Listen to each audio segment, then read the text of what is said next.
Hello. Welcome back.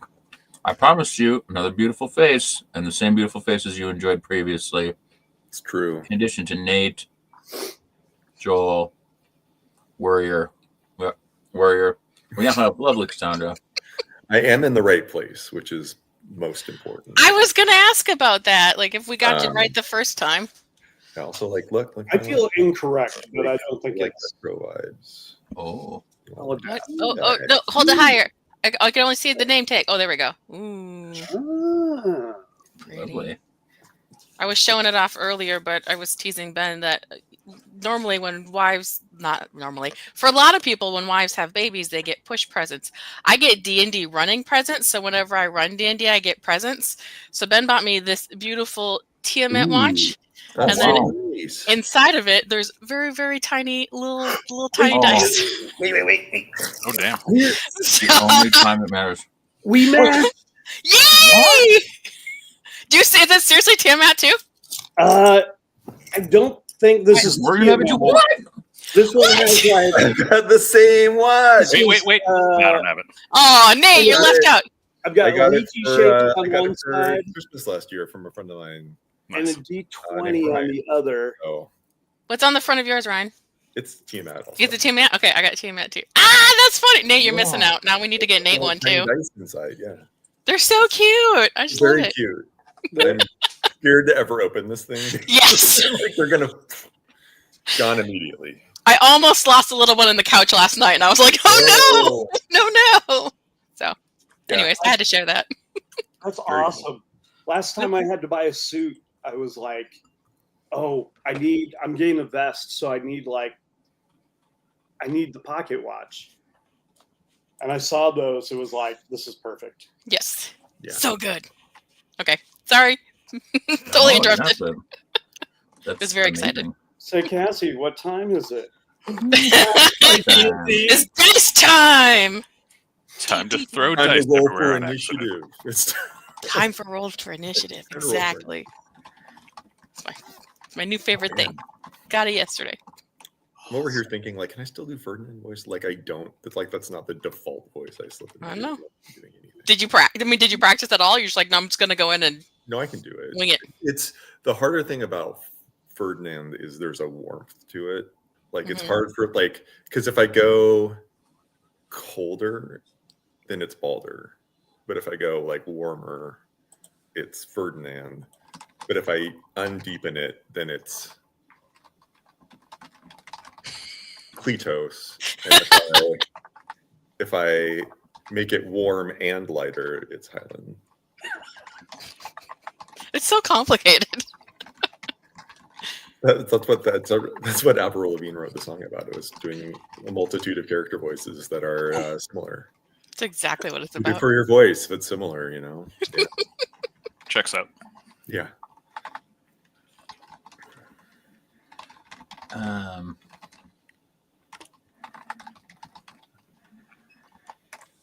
I'm just going to put this stuff in chat. We are only $278 away from halfway to our goal. Thanks to everybody who's already given. Thanks to my brother Dave, who's done a couple of amazing mini marathons throughout the second half of the year. It really allows us to kind of jump into this at a pretty awesome clip. So I think that right now we are very close to hitting halfway, and we are also very close to $140,000 over the last 11 years. So thank you very much to everybody who's watched and supported. That's crazy.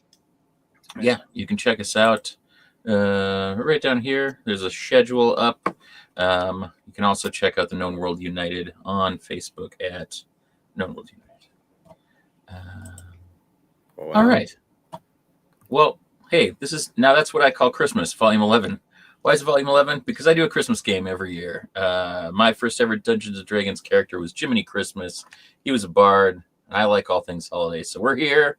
I got a little red and green. It's a little Mediterranean. It's actual basil and tomatoes. Having a little crazy salad, but that's not the point. The point is our hearts are full of holiday cheer, and we want to bring some more moolah la for all of the kids this year. So share and support, and we'll go around the horn. Oh, also, up in that corner, right above Nate's beautiful noggin, is a QR code where you can just scan it if you're watching. Just a little scanny poo, just boop boop. It'll bring you right to our Extra Life page, and you can go ahead and do that. Hey. Well, get ready for a lot more, Shaggy. Yeah. Or else. Like that's what we do. Yeah. Yeah. Either make a donation to stop it or make a donation for more, and please let us know so that we don't piss you off. All right. Why don't we roll around? Every year I send out some holiday themed races and classes in D&D 5e. Last couple years they have been from the same supplement, which I will share in the chat down there as we get into the game. But and we have a little holiday adventure. So if everybody could go introduce their character, what they're playing, and a little bit of introduction maybe to you, and anything that you'd like to share. We'll start, as always, with Nate, because it's how I do things. I am Nate. Sorry. Oh, what happened? The vacuum robot just started. I was like, oh, God, what's going on upstairs? Scared you. It does. It scares me all the time, especially when it gets stuck, because it likes eating cords. Yeah. And it goes, and I'm like, it sounds like someone is just jumping up and down. Yeah.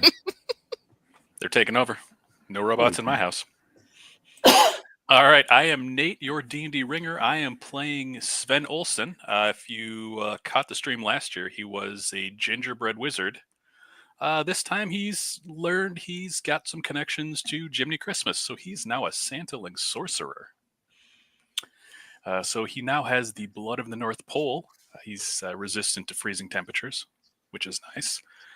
He has Christmas castings, got a bunch of fancy Christmas spells, and at 6th or 7th level, he's got Christmas cheer, everyone around me, within 10 feet, so including enemies. That's okay. Get resistance to cold and psychic damage, and they have advantage on saves against being frightened. And creatures take disadvantage on any saves against being charmed by me. So spells, magic items, persuasion. Yeah. How many deals has Sven made, would you say? I mean, I don't know if that's a deal. He's curious. He's got connections. It's good to know what we're getting into. Sven's got friends everywhere. Yeah. Yeah. You know, I know some people, and I don't know where the accent's gonna go. It should be Minnesotan, but this is my favorite part of D&D with Nate. It is the most honest way to put it. Is like, I'm not sure where this accent is going to start, where it's going to go, where it's going to end up, but it'll be there. Yeah, it's a potpourri. Have fun. Potpourri. Warrior. Oh, it's Joel now. Warrior always ends. It was his thing. Fine, not my game. I'll do it your way, the wrong way. I'm Warrior. Hi. I am playing Ferdinand Moody. Ferdinand is a storied and beloved Minotaur barbarian. This time he's a little wintry flavored. He's a polar barbarian. If you're familiar with the Path of the Totem subclass in D&D, it's very similar but wintry. He has 3 different rages he can choose from. He's immune to cold damage, and his rage damage is doubled when he uses a particular type of rage. So that's fun, but he's a pacifist largely. So he would really rather not fight. It's a lot of apologizing. So, but yeah, he's just out and about. He sort of the Minotaur of Christmas persistence. That's hard to say. That's tongue twister. That up. Yeah, that was bad. Yeah, he's always around. Always seems to be working for someone on the holidays. And this time he's working here. I'm done talking now. I mean, I would just like to say, although you have ended it more recently while streaming, you have always been in my games online in that position. I'm just saying. Over 100 episodes. This is the right position. It's just the wrong order. Boo. And you should be where Nate is. Well, that's where Ben goes. So, but I maybe James is different. I'm so used to it. I like it. That Grandpa, it's me, James. No. By that standard, Dan should be above me. We put the DM in the upper left, which was the style at the time. Oh, I miss D&D so much with you guys. For everybody who worries that I get into Christmas too much, I am having a Halloween themed cupcake for dessert. So, and that'll be the last thing that you see of me being spooky. Cassandra. Oh, I'm next. You are. See, How confusing it is. Are you guys in? Do you see yourselves in different order than I put you in, or do you see yourselves in the order I put you in? No, I see the order you put me in. I don't know what order you see us in because I can't see through your eyes yet. I think that's the same across the board. Same order, yes. Yeah. The only thing that might change is if you want your stuff mirrored or not. Like, that could be the only thing. So I think you're same. I think it's the same. No, it's one of those things where like I haven't played in a while and I forgot. Like, oh no, we're going this way and I just forgot. My bad. I'm Cassandra. I am playing Carol Bells of the Wassail Bells. She is a standard half-elf bard, but she is a College of Carolers bard. So there's a lot of singing that happens around the house. Maybe not particularly with me because I'm not sure you want me singing, but there are always a lot of songs. Your magic won't work if you don't sing, Cassandra.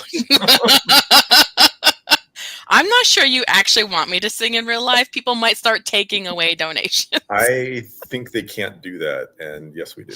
Gosh, I hope they couldn't because it would be terrible. But so yeah, she's just your standard, super happy-go-lucky, cheery Christmas elf who wears silver and gold trimmed armor and stuff. So she's just happy to be around to help all the time. Heck yeah. We love it. Awesome. And Joel. I'm going to be playing Charlie Grinch, the Ranger. Say that 3 times fast. Ranger. No, faster, Joel. Faster. Ranger. Faster. Charlie and his Chocolate factory. beloved and trusted friend / deed / operator. Fergus, the reindeer with the glowing nose. Yeah, that's about it. I think that's all you need to know. Yeah. We'd love to see it. Ranger, Roger. Ranger. Beautiful. Just a quick question before we get going. Do we know each other? Do we not know each other? We're going to find ourselves all together in a place, and so I know that some people played same characters last Christmas when I gave you my heart, and the very next day you gave it away, which was a little disappointing, to be fair. But sorry, was last year Santa workshop? No, I think that was 2 years. That was 2 years ago. No? Last year we did something in the snow a whole lot. Were we outside a whole bunch of time? The length of the time? Last year, I just remember I had a fairy with a Krampus. No, it was there was a house, big party, wasn't there? There was a party. Last year was last year was a movie or a movie allegory. Okay. I was like, we did something. I should have watched it. I think last year was Nakatomi Plaza. Oh yes, yeah, big tall building. That was what I remembered. The tall building. That is true. Yeah, so Sven, Ferdinand, and Carol all know each other. From yes. That. Yeah. Okay. Yeah. Maybe we hang out. Maybe we get together every Christmas to remember, the successes and the harrowing failures. We last year on vacation in Florida for 4 hours. It was weird. things that happen. Checks out. So yeah, that plays in fine. So great. So those knew that Charlie's maybe a new entity, but to kick things off, you find yourself standing in the heart of Everfrost. Everfrost is a kind of multi-planal attraction around this time of year. As you get towards the town square, you're surrounded by a sea of eager faces, and the whole community is absolutely abuzz.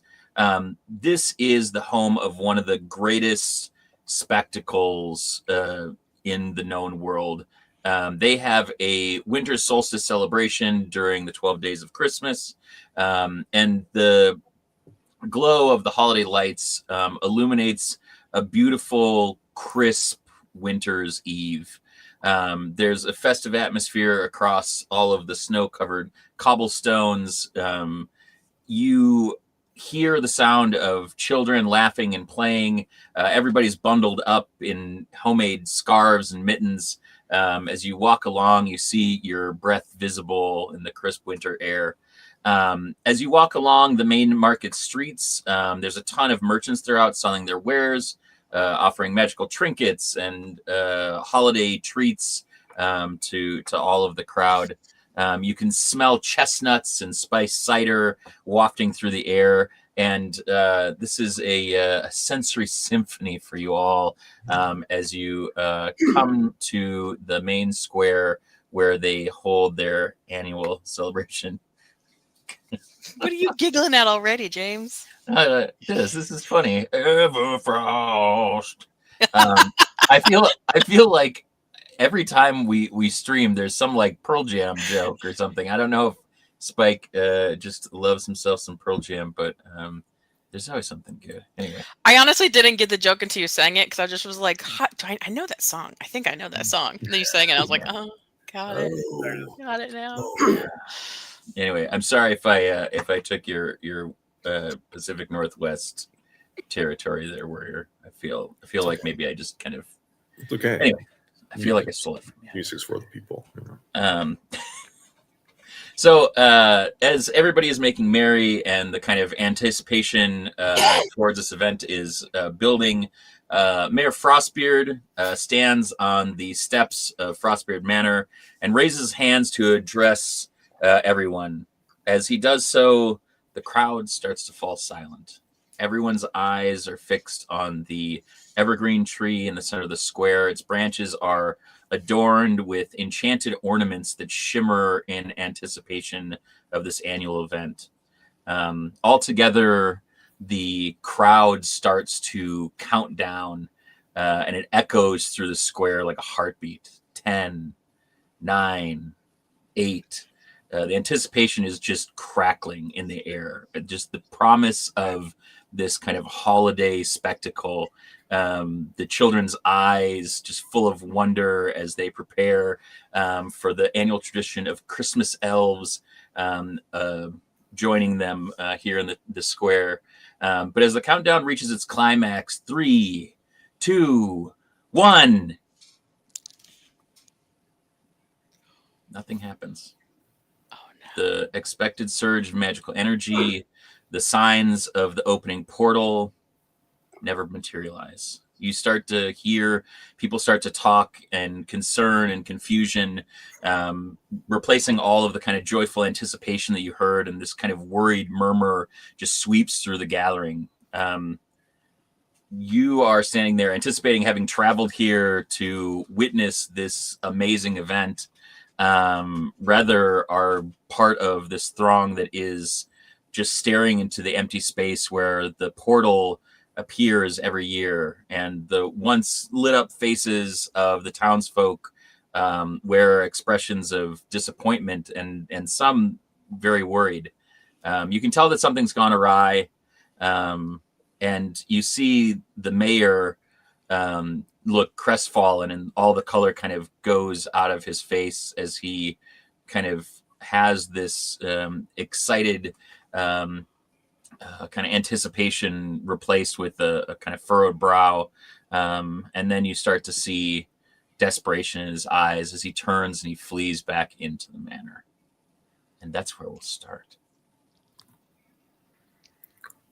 I don't want to be rude about local customs, but that it felt like it delivered less than what we did. I mean, we came all the way here. Yeah, no, it's obviously something is me. No, it's a little anticlimactic. Yeah. Yeah.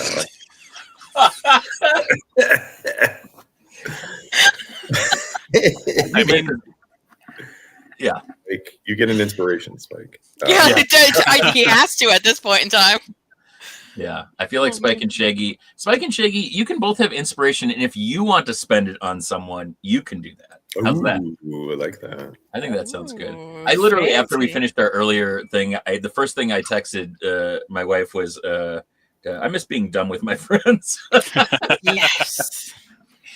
I miss it so much. Fingers crossed, start of the year, we'll get back to some regular games. Yeah.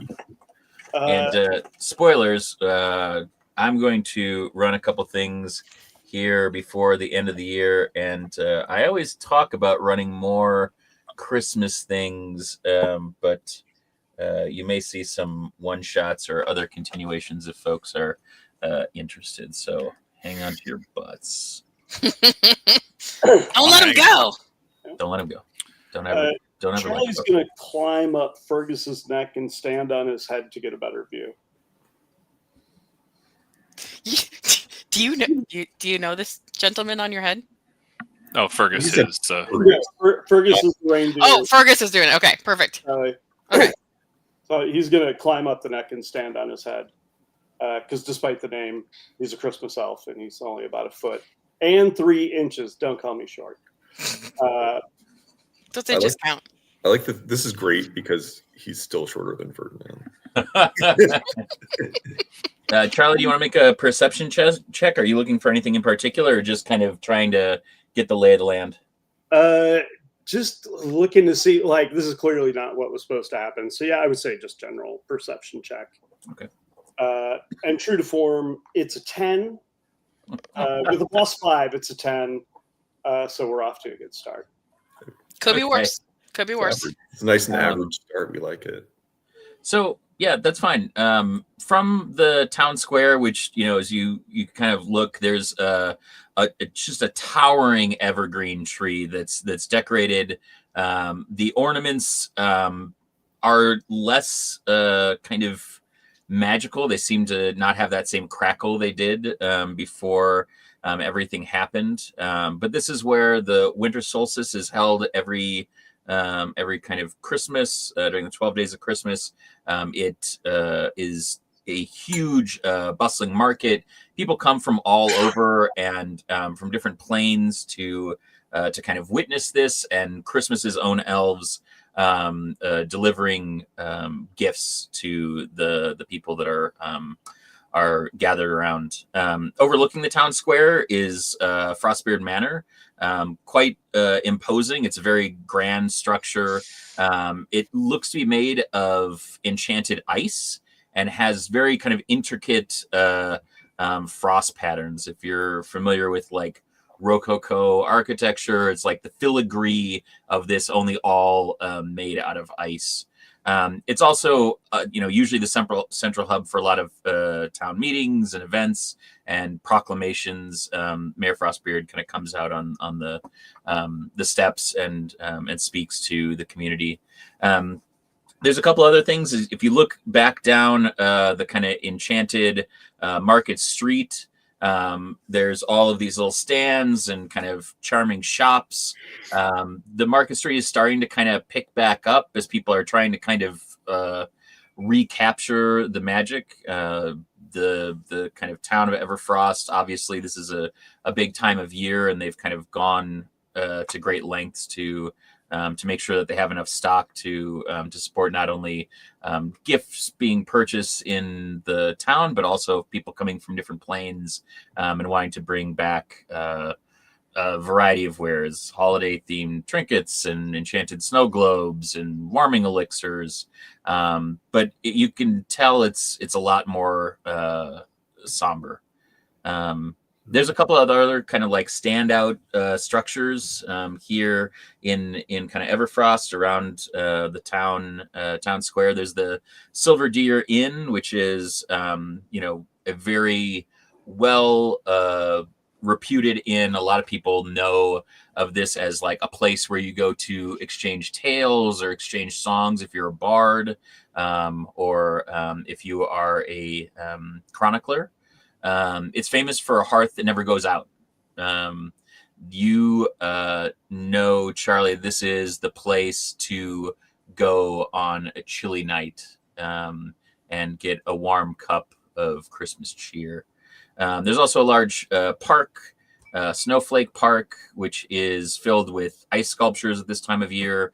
They have sledding hills that like grow out of the kind of flat ground and seem to have a certain amount of enchantment. And then there's also a blacksmith shop that you can see called the Frozen Forge, which in addition to folks coming into town to shop the market or to share carols or other stories of the good deeds of Jiminy Christmas, the Frozen Forge is known for creating weapons and armor that can withstand the kind of winters that Everfrost experiences. So that's kind of the lay of the land. Town Square, Frostbeard Manor, Market Street, Silver Deer Inn, Snowflake Park, Frozen Forge. Which is not bad for only being like 4.5 feet up or whatever. Yeah. It's called exposition, folks. It's not Sometimes fair you gotta amount. get it in where you can fit it in. I mean, it's helpful that the buildings are probably taller than him, so not that hard to see. Yeah. I mean, everything's taller than him. Wow. Hey. Wow, Sven. Wow. Wow, Sven. Hey, as someone who's short in real life, I take offense to that. You gotta, Yeah. shouldn't say it out loud. Yeah, even if you're And thinking it, 3 inches. you shouldn't say it out loud. And I'm on top of a freaking caribou, so looking down at you. Yowza. Are you? It depends. How tall are you, Sven? I'm about 6 feet. He's a tall boy. I'm essentially on top of a giant elk, so But elks are like the size of a deer, right? Not like a moose. They're like between a moose and a deer. between. Okay. It's not a small animal. No, it's We pretty could- big. We could Google this and find out. We did a bunch of Googling in Duck Detective because we're like, where does a brigadier relate to a colonel? This is what we should be spending our time on. It's like how tall are we from? Sometimes the logistics matter. Listen, I'm not saying it's a bad idea. I'm just saying No. someone should be, So- someone should be Googling. An elk's total height with its antlers can reach up to 9 feet. So But that's. I'm guessing you got a big boy. But are you sitting on the antlers or the back? Probably. I'm on top of his head. Oh, Oh, well then okay. you're in the antlers. Well, So very tall. they're 4 to 5 feet tall at the shoulder. So So like 6 feet tall with the head on. It's weird. And then thing, another like, foot and 3 inches. So, okay. All right. Definitive. Right now, Charlie is taller than Sven. Figured it out. fair. Okay. Incredibly tall for a Christmas elf. These are the answers we Very need to know. Tallest Christmas elf I've ever seen. And this is why we will use the 4 hours, because I have one more distraction here. For anybody who's driven through Wisconsin, does anybody else get a little upset that like Baraboo does not have the Baraboo as a mascot, like a half bear, half caribou? Because that would be amazing. That's like owl bear level. Like that is Wisconsin's answer to the owl bear. And the fact that they don't have the Baraboo, very disappointing to me. I don't even know what is a baraboo. I've never heard of this before. He just made it up. No. Baraboo as Wait, is it a a thing? animal hybrid, I've made up. Baraboo Okay. is a a town in Wisconsin. Oh, got it. Okay. It's like only like I don't know, less than 15,000 people, I think. Has the Okay. Baraboo been depicted in art, as far as we know? I don't think so. Every time I search for it and accidentally put in a U at the end instead of 2 O's, yeah, it doesn't. There's no thing. Okay, so this might be a good place to say I currently have 5 commission spots open. $75 for a spot. Your D&D character, mascot for your fantasy sports team, or maybe you're just wondering what a Baraboo would actually look like. We could get that answered. Joel's very flexible. I commissioned him one year to do Ben and I as D&D characters. So, I mean, things can happen. We could figure out Baraboo. If you're dying to see the Baraboo. Yeah. Very talented. That seems you could do it.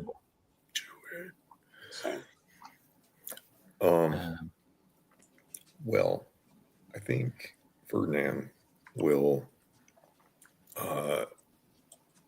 take a stroll over to the mayor. Maybe on his way, take a cursory glance around like the base of the tree, see what sort of, inner workings it might have. And I'll be like, hey, Mayor, you look sick. Are you okay? Mayor? Hello? He's a little shell shocked right now. He seems incredibly crestfallen with the efforts or with the events. You find him kind of surrounded by staff and family, and he kind of just turns and starts to walk away as his family kind of stands there with you and kind of like, what are you gonna do about it? Like,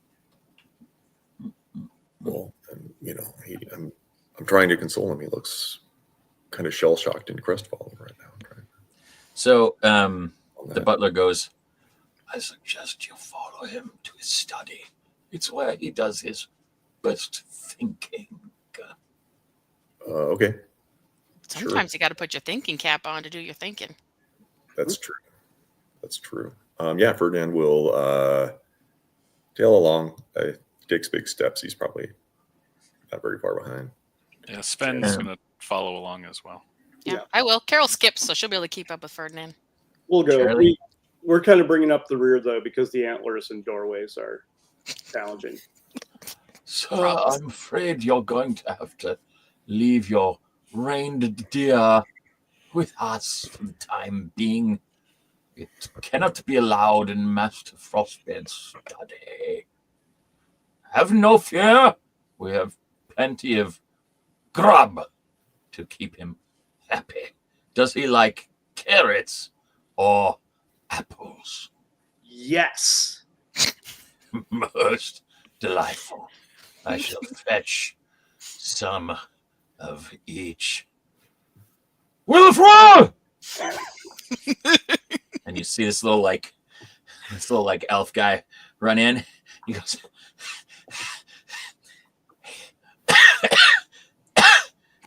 yes. Fresh apples and carrots for Master Deer. Yeah. Does he have a name? It's Fergus. Furnace? Fergus. Fergus. Yeah. Wilfred Fergus needs carrots and apples. When you return, you shall find Fergus most well fed, my stout fellow.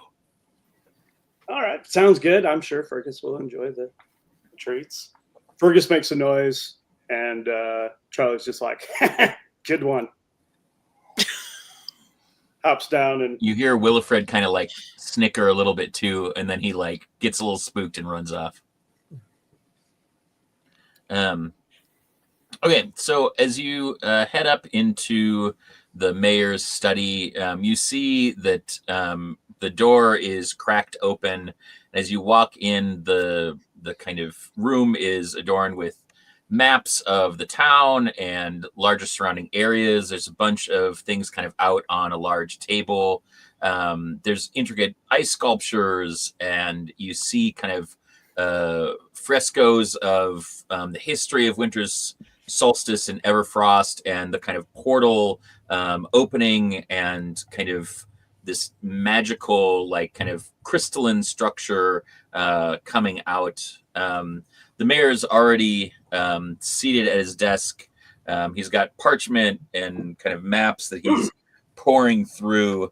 And when he sees you, he looks up, and he kind of has a little glint in his eye of hope. Hey, hi. I'm Ferdinand. I'm the one you walked away from a few moments ago in the town square. I followed you in. Butler said you do your best thinking here, so I was hoping you could maybe do some good thinking about how I might be able to help you. We have a wide variety of skills. I've got tools. Sven's got magic. Who could ask for anything more? We sort of have a history of solving Krixmas related dilemmas, so you might be the right party for you. Brave detectives, I'm so glad that you've joined me. I had a feeling when I saw your faces in the crowd that you might be something special, and no one else followed me, but you did. I have grave misgivings about this folly. The Christmas Plains portal failure threatens the essence of our town. That sounds very serious. It's not the holidays that I worry about. People will come back. Our charm, our trappings, our most excellent accommodations. This is not the problem. Yeah. What I worry about is the meaning for my people.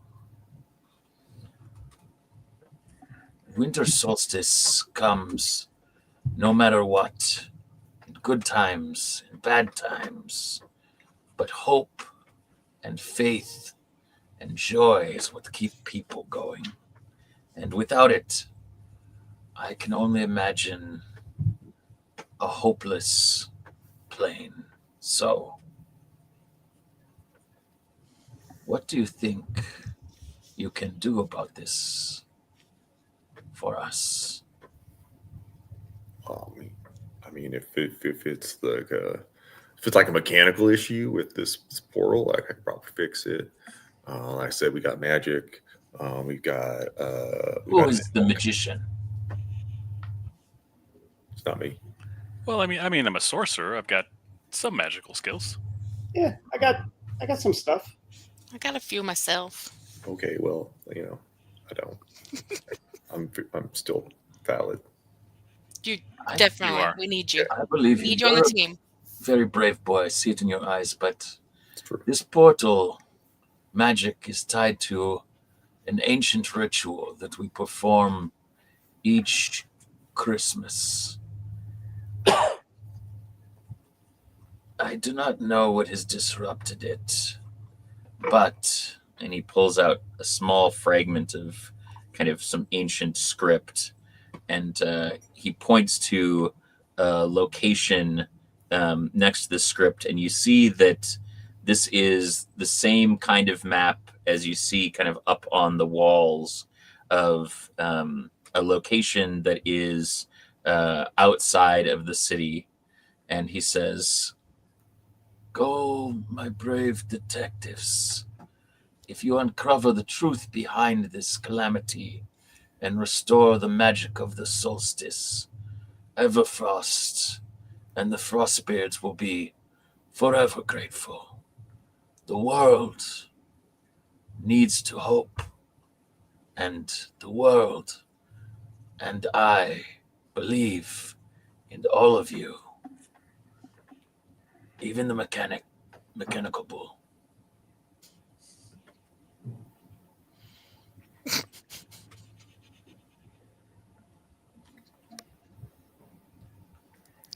You're staring at me. What is happening right now? We're all like, I don't know how to respond to that. He like just walks over to you and like gives you a hug and like pats you on the back and says, "Thank you for being the one to follow. Sometimes, even if you do not have the tools necessary, you need to be the one that leads." You can't see, but I've been like patting your back this entire time. I just realized you can only see my one hand that's like doing like I don't know what to do with my hand, like I'm Ricky Bobby or something. No, it's cool. Thank you. I appreciate it. We should probably go. This feels like it's starting to like trend a little condescending. So like, why don't we? Wow. Should probably go do the thing. Yeah. Let's go find Hope. Excellent. So you guys head back out the way you came? Yeah. Yeah. Yeah. No, I need to find a new way. That way worked. Excellent. Willifred and the butler have your reindeer waiting for you, Charlie. And he says, "Oh, hey, Bunny, how are you? At work at the moment, but had to pop on. I wish you all nothing but natural 20s. Your saving throws. Let's help out some kiddos. Thank you, sir. Hope the shift is going well." That is Robert, aka Bunny. Anyway. Oh yeah. Help out. Help on. Anyway. Okay. Sorry. Butler says, "We gave him nearly a bushel. You shouldn't be hungry for quite some time and should be able to carry not just one, but two of you if you really needed it. Maybe three. He had many apples. Delicious, delicious apples. We let him Bob, and I would have called him Robert if I did not already know that his name was Furnace." Thank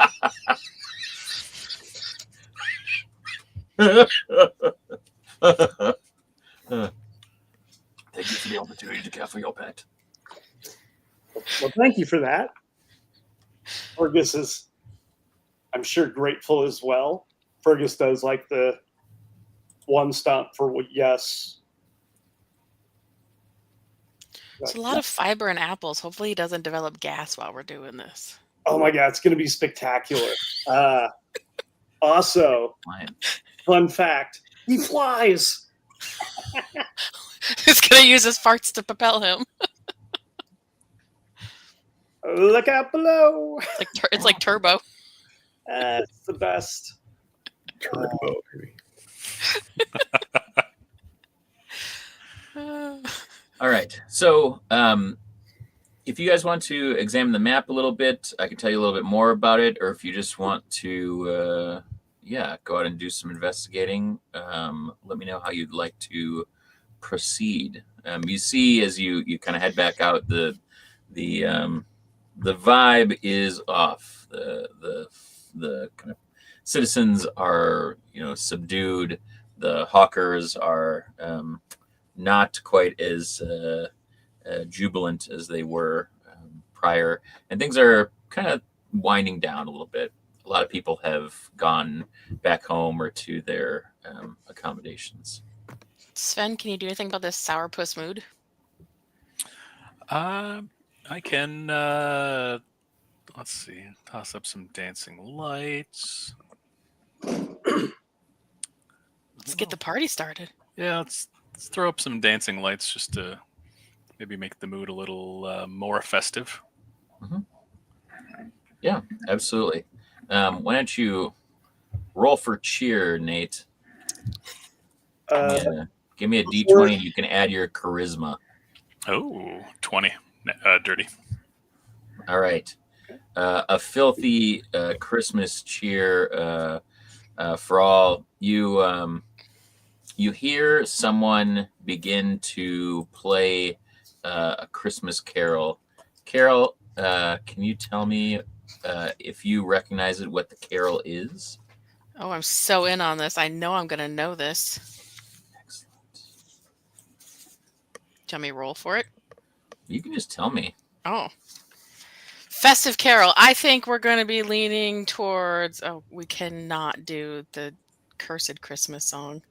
I think just a very good Jingle Bells. All right. Solid moment for Jingle Bells right now. Yeah. Excellent.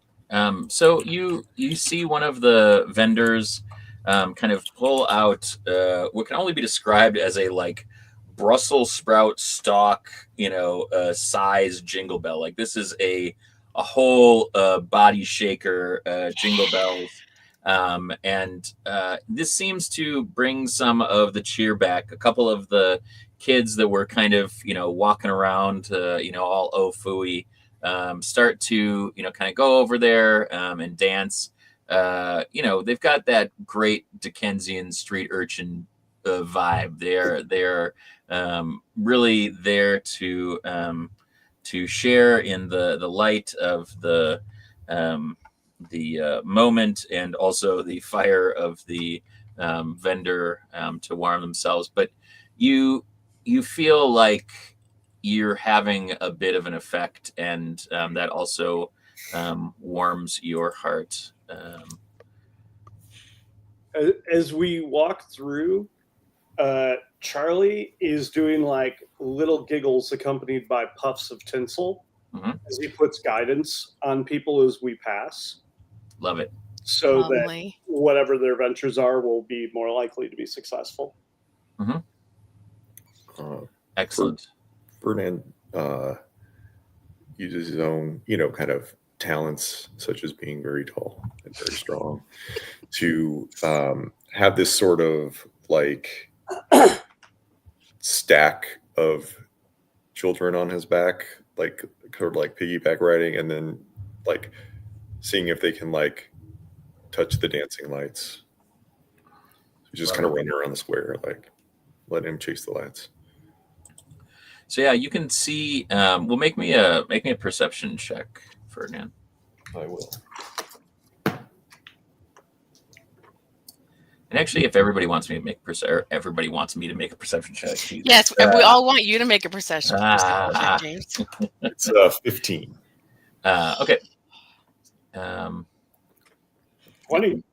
25. So I rolled 18 for my first roll in forever. I'm so excited.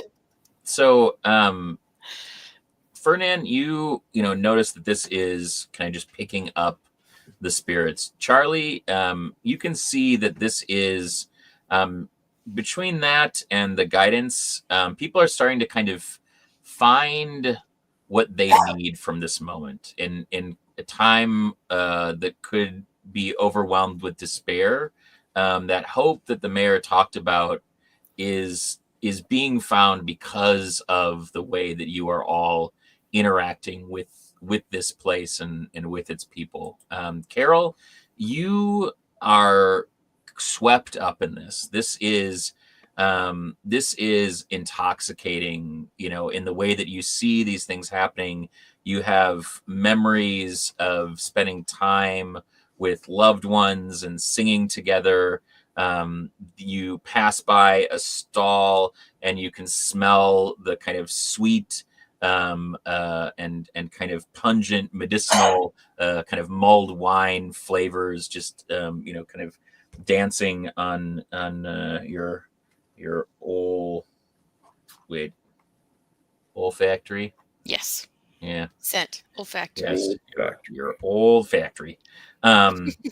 But you are walking along, kind of noticing all of this, and a small child walks up to you and holds out a small candy cane with a little bow and a little bell on it, and like doesn't say anything, but just kind of tips up on her toes, like kind of indicating like this is for you. Oh, I take it and I give a little bow.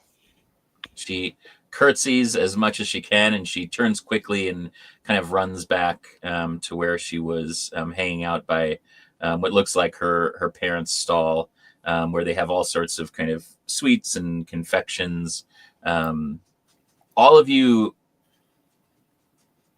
recognize I'm not used to having like this floor down here, so the dogs sound different.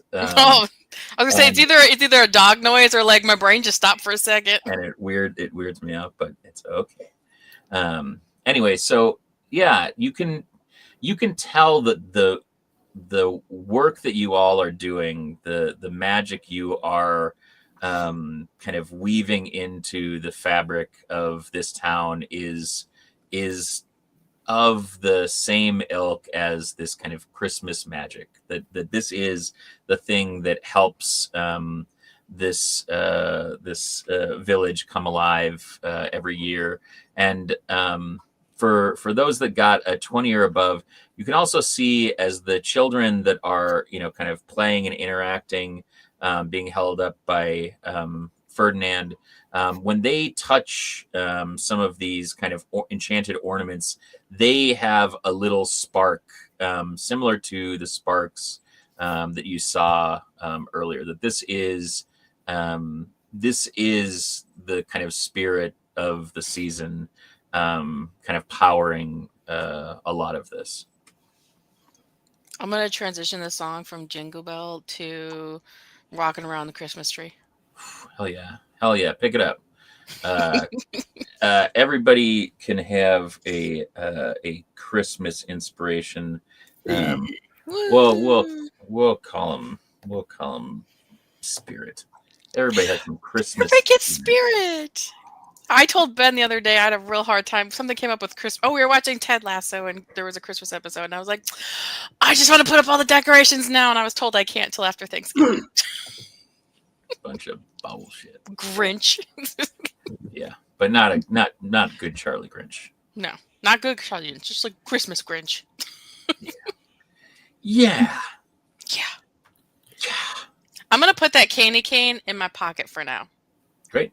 But I'm gonna remember. I wrote it down that I have it because there might be a time where a little bit of sugar is going to be helpful. I agree 100%. So who's good with maps? Are you talking about following them or drawing them? Following them or tracking or anything like that. I'm so you have really good at it. I'm good at tracking. Okay. So for those that are good at tracking, you can see this map is a pretty accurate representation. A little crude, a little older, doesn't have some of the kind of landmarks that are kind of look more contemporary in the village of Everfrost. But you can tell that this is kind of leading you towards the outskirts of Everfrost, and you see a path that begins to wind through the kind of tall evergreen forest on the outskirts. So you have a pretty good sense of where you're going. It's a pretty clear night, and you feel that Christmas spirit inside of you. So you feel pretty confident about where you're going if you choose to kind of follow the directions that lead to what looks like a kind of space with that kind of ancient script kind of wreathed around it. And given my Christmas cheer, would everyone be protected from the elements? Oh, well, that's a good question, Sven. Can you tell us just a little bit more about your Christmas cheer as a reminder for everyone? Yeah, so my aura of Christmas cheer permeates an area of 10 feet surrounding me, giving all creatures, including enemies, resistance to cold and psychic damage, and advantage on saves against being frightened. Absolutely. I think that in addition to Carol's song and Charlie's guidance and Ferdinand, being a good Minotaur and kind friend to children of all creeds and ages, I think that your kind of bubbling over of this Christmas spirit, that Christmas cheer, really starts to kind of draw and radiate out from you, and everybody walks a little taller, and everybody feels a little warmer. It's like having that kind of first drink of a warm cider or a mulled wine, like you have that kind of welling up inside of you, and you feel like you're going in the right direction. Ooh, that's a good feeling. Like that. All right. So, yeah, you can continue to follow the kind of winding path as you reach the outskirts. You kind of see where this path kind of veers off into the woods. As you walk through the forest, the kind of tall, ancient evergreen trees, which might normally be foreboding or intimidating, you see them kind of crackle with the same energy. You can see kind of faint lights in some of them, and you feel like there is ancient magic in this place. Eventually, the winding path empties out into you arriving at a secluded glade. These evergreen trees surround a nearly perfectly circular clearing, and the snow on the ground seems like it has not been touched by a living soul and sparkles with the moonlight that dances on it. And you can feel that there is a magic in this place. How would you like to proceed? So, like, absolutely pristine, no footprints, right? No animal Yes. prints or anything like that? Yep. Okay. Well, are we in the right place according to the map? Map man? Should be. Would it be like survival check to? Yeah, you could do survival check. You could do perception. You could do investigation. I mean, anything.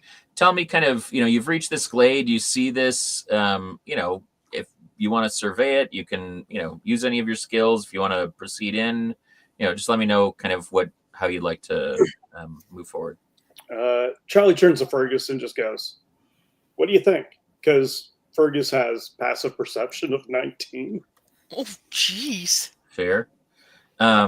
You like see, or he kind of like nudges up against you, Charlie, and then like from your time together, you kind of see his little like nose glow, and he kind of leans down, and his antlers point at the very center of the glade. Make me a perception check. Okay. 13. You see that there are stones that are arranged in a circle. You can't tell too much of what's on them because there's some kind of snow obfuscating it, but you can tell that that Fergus has touched on something, maybe the source of magic that he, I don't know if his nose glows when magic's about, but that's my indicator for you that You can use it that way. Yeah. he smells something, Magic. I don't know why he sounds like Shaft. I'm sorry. I think it's great. Magic. I'm gonna climb on and be like, we don't want to mess up the snow, and we're gonna use flight, but like 1 inch off the snow. Okay. And Fergus is still gonna do like the trot. Yeah, of course. Yeah, you have to. Yeah. To get over to where the ring of stones are, and I'll lower down to the stones and do a little dusting. Yeah. So now that you're closer, you see just how worn these are. Like eons of rain has fallen upon these stones. They are smooth except for they are adorned with faint glowing symbols that you recognize from the sheet. You imagine that the symbols may be the very same as indicated on the map that was given to you by the mayor, and they resonate with an energy that you you recognize as that same kind of Christmas planar magic kind of spirit, Christmas spirit that you were feeling when you kind of started making those connections in town through your good deeds. Okay. Yep, this is definitely the place. Carol, Ferdinand, Sven, what are you up to? What are you looking at? How far away is he? Probably like 60 feet or so. It's about a 100 foot diameter opening. Okay, so not so far away that we couldn't yell at him. Be like, you could talk to him. Yeah. Do you want us over there? I mean, you could. It's up to you. Where do you want to be? That's where we're supposed to go. That's where we should be. I mean, this is definitely the place on the map. If it's not, there are a lot of wild coincidences.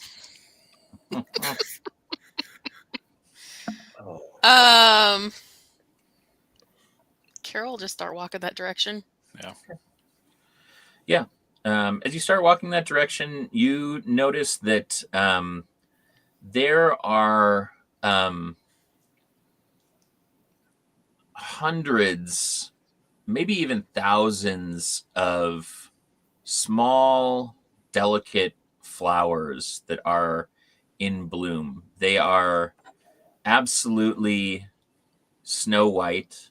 They are also kind of kissed by a recent falling of snow. And they cushion your feet in a way that sounds like kind of snow being compacted underneath a boot. There's a kind of crunch, but then a like kind of marshmallowy spring back as you walk through. And as you walk through the glade, when you look back, you can't even tell where you've walked, despite the fact that you have disturbed them. Well, that's good and bad. I think Ferdinand, like while they're going, he's like, flowers, huh? He loves flowers. He likes flowers. He's kind of a flower guy. So I'll do like a nature check just to see if he can kind of like get a vibe for like what's been going on with nature. Yeah, please do. That's a 19. 19? Yeah, you feel like these are not maybe unusual flowers in themselves, but that they are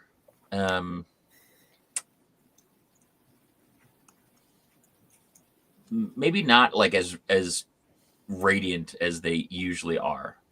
You feel like there's a dullness to them that seems out of place. If you want to make me a perception check, you can think a little bit more about it. I mean, flowers growing in snow is kind of weird. 13. 13. You kind of see as you're kind of looking around that similar to these kind of ancient pines and other conifers, that there are kind of small kind of twinkles of light that you see kind of pop up almost like a firefly every once in a while from within one of these flower blooms. I think. Ben, how about you? What are you up to?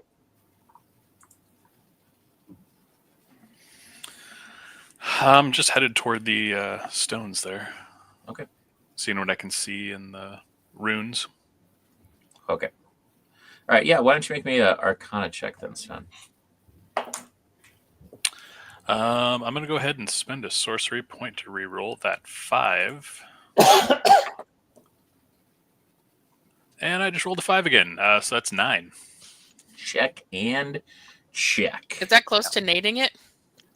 No, the 5 was on the die.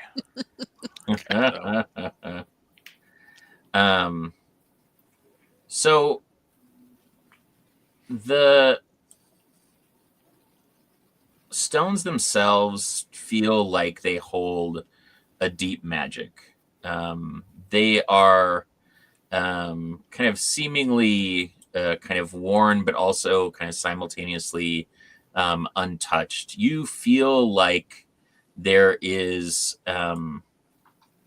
magic in this glade, although you're not sure kind of how it is activated or if this is tied to the portal itself. You feel like there's something kind of in this space that is magic, but you're not sure that it's emanating necessarily from the stones or from the place itself.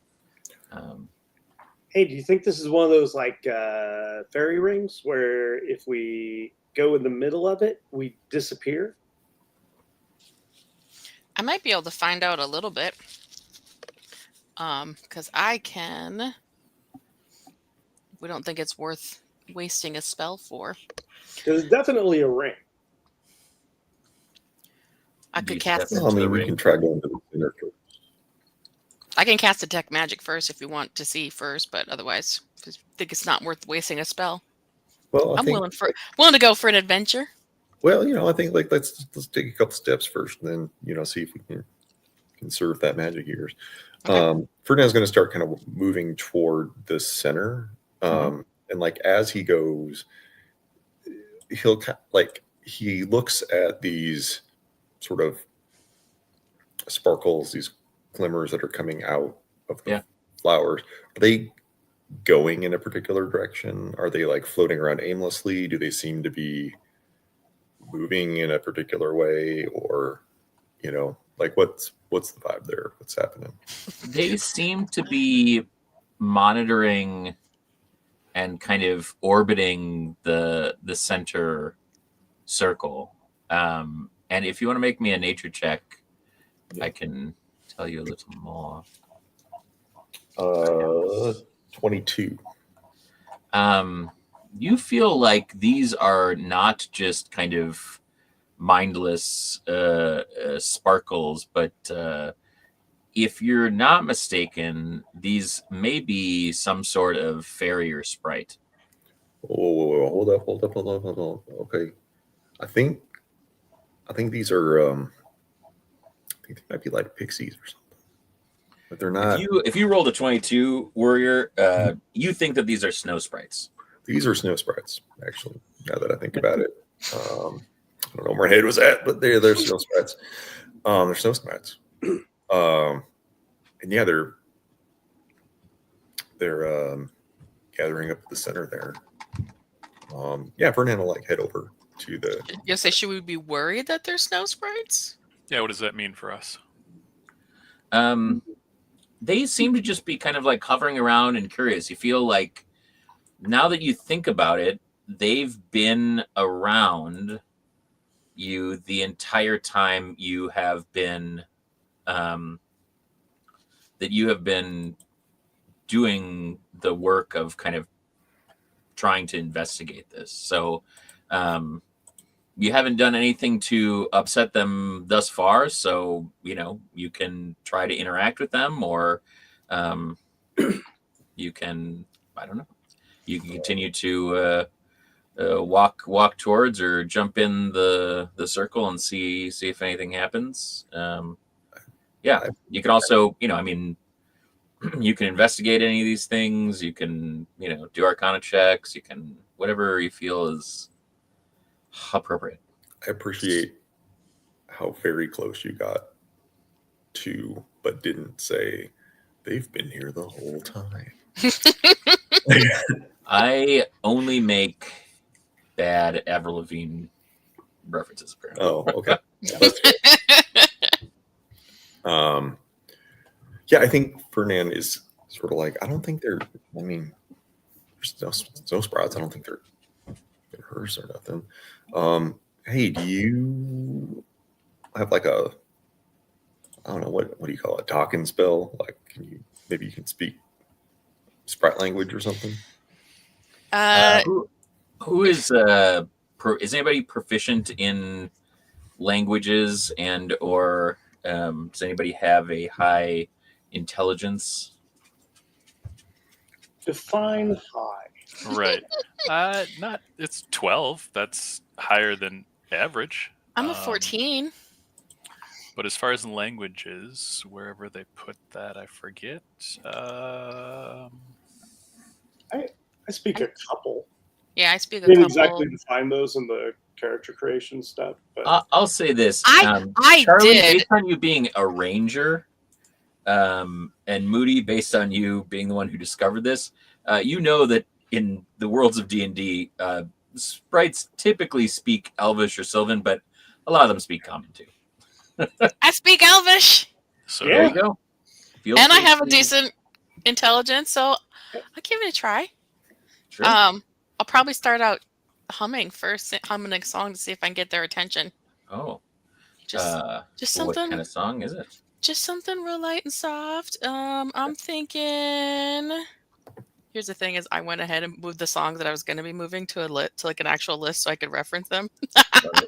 I'm thinking like because we're outside a marshmallow world. That sounds great. Absolutely. See if I get their attention. Yeah, they fly over, and as they get closer to you, you can see that they are, just kind of icy silver and white. They look like they have, kind of crystalline structure on their kind of little sprite wings. These are, tiny creatures, so very, very small in comparison to all of you, but especially the larger of you. Charlie. Yeah. The largest Charlie, yes. Biggest person of us. I'm going to introduce myself, and I'm going to wish them a Merry Christmas.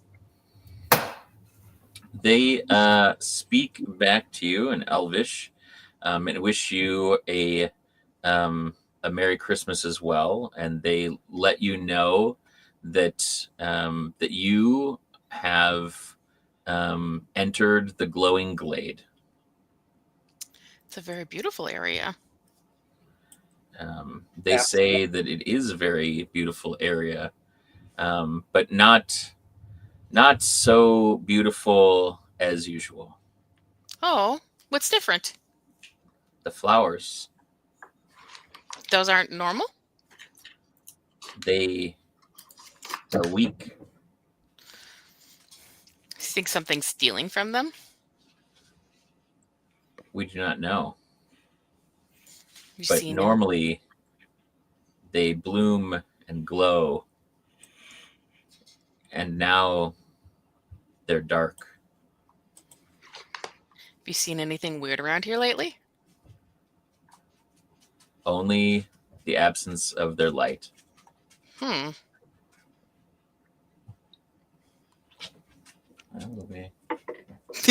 Puppies! I'm gonna while I'm talking to them, kind of relay back to the group too at the same time with what's going on, just so everyone's on the same page at the same time. In case they have Does anybody else speak? We do have a couple other elves, right? Do we? Yeah. Everyone can speak. Well, maybe not Ferdinand. No, I took Dwarvish in school instead. I kind of lean back and translate every time they say something. You talk to them, you go, oh, okay, that's good. Try help out. I mean, if you guys think it would be helpful, Fergus here has downed a lot of fiber.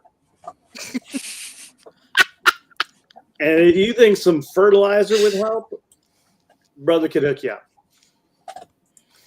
They all kind of look at you and look at each other and say, I don't believe that is the source of their light. But thank you for the offer. Gifts are always generously received and appreciated. Though we do not know that this is one that will be on the blooms list. I understand, but I'll tell you, reindeer poo, gift that keeps on giving and giving and giving. You know what I mean. I mean, yeah. I mean, you can fly. I would say stay above him. Oh boy. Ferdinand's going to be like, hey, can you just ask him like what makes the flowers glow? No. Grow, not glow, grow. Grow. Words are hard. I got a big tongue. Do they have an idea what makes them? They tell you that these are flowers that bloom during the winter and kind of come to their kind of full bloom during the solstice and the 12 days of Christmas. But they do not know what magics fuel them. Only that this is the first time that we've ever seen them not glowing on the eve of the solstice. Do they only grow here? They are a part of our region. Well, they may not be unique. They are beloved. Spike says miracle grow. That's all we need.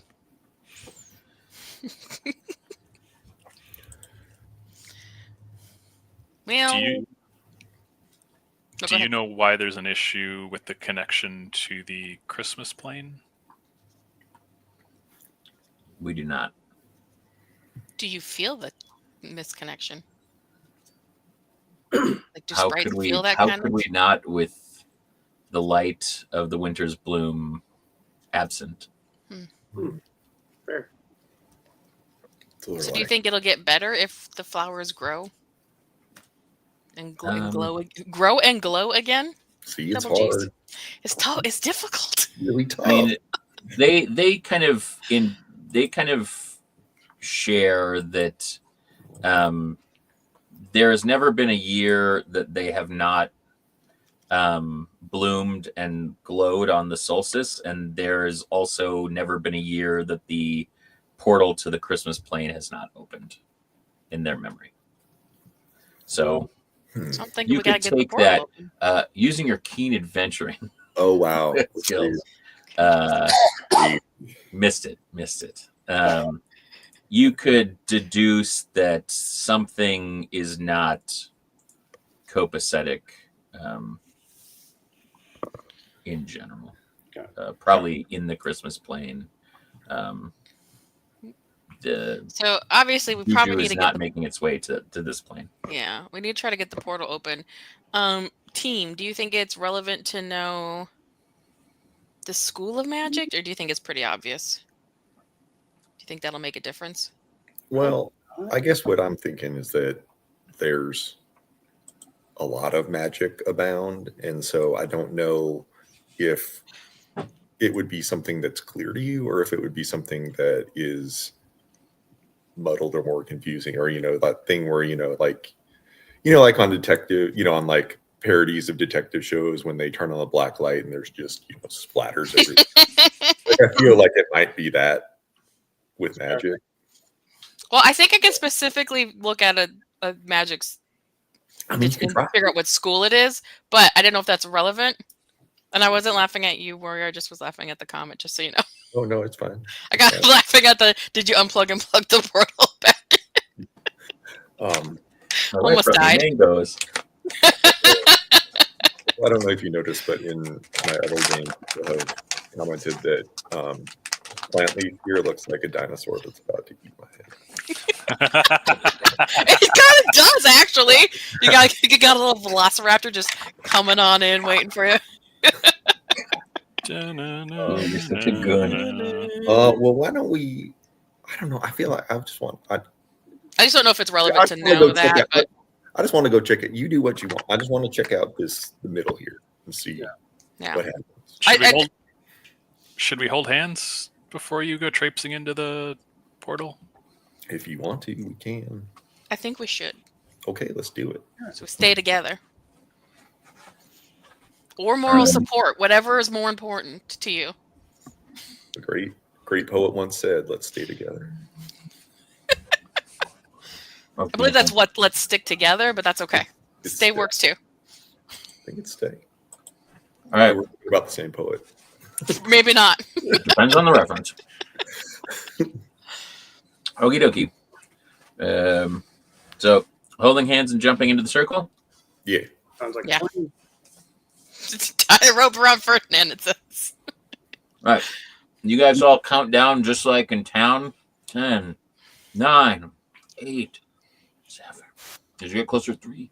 Hold hands. Hold hands. Just close your eyes. Jump into the circle. And you are standing in the middle of the circle. Aw, damn it. Okay. Well, on the plus side, we made it to the middle of the circle. Mm-hmm. We eliminated a possibility. We're just checking all of our options. Oh God. Spike, you're just on fire tonight. What? He's been saving it all up. So we get for having to take a couple of months off is just like stewing. Spike needs to get it out. He's been saving it up for a year. Yeah, pretty much. I think so. Are these stones, right? Are they just sort of piled up, or are they in a configuration? They're in a perfect concentric circle in the center of the glade. You feel like this is a ritualistic site. Okay. But that this is not the portal you are looking for. But we can see like everything's in its right spot. Nothing's tipped over. There's no like weird gaps or anything. Okay. No, like the Snow Sprite said, like there is magic in this place, but you get the feeling that magic is the flowers, and that is not necessarily the magic that causes the portal, but there is a connection to the fact that the magic for the portal did not. There's something wrong with it, and that is causing this magical space to also be disrupted. Are there any runes on the rocks? No. There are runes on the rock. Sorry, I was shaking my head to reindeer sacrifice. Did you see that, Charlie? How dare you. Reindeer sacrifice. How dare you? That's why I thought you were like, hey, you look like you were kind of grimacing too, and I was like, oh, you saw it. Good luck. Honestly, that's why I looked at the comments, because you had this kind of scrunched up look on your face, and I was like, oh, what'd chat say now? No. Can I read any of the runes? What languages do you speak? That's a good question. Elvish Common, clearly. I'm able to know 2, so let's say Sylvan, because it would make sense. And Sylvan, and whatever these runes are printed in. Yes, whatever these runes are. Yeah. I'm going to pull a warrior and say Celestial. Oh. You think that these are some sort of like mixture between Sylvan and Dwarvish? They seem to have a kind of magical aura to them that kind of fuses some of these different magics together, but they don't appear to have a kind of clear or distinct message. Nothing that seems ominous or kind of out of place. You would guess probably that this feels like a ritual circle, and so it's probably tied to the incantation or the kind of trigger for whatever ritual that might be.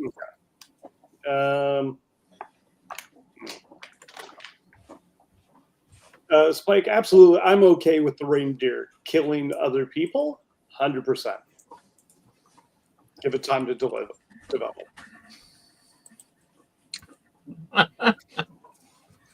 Yeah, you still have that candy cane from that sweet little girl. I have one. Just shaved get a little sharp end on it.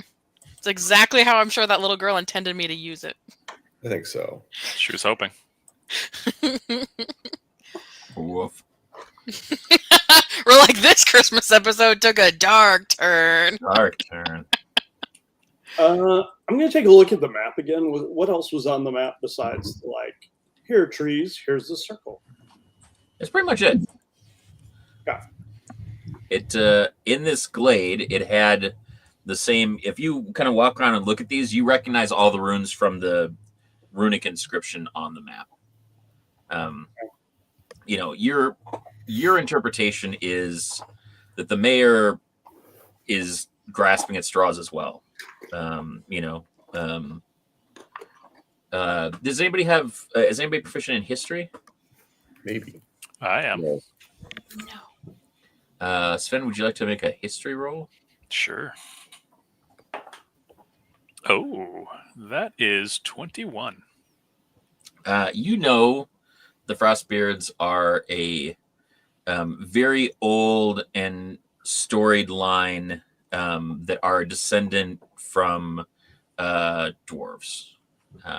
There's some kind of marrying abouts within that line, but you could guess that in a place that is rife with sylvan energy and has a kind of crossover with kind of dwarvish, that the mayor probably has some inclination that his forebears made some of these magical connections, and that he was, kind of grasping at what he thought might be a connection, but is perhaps not something as Spike so eloquently put that can be accessed from this side.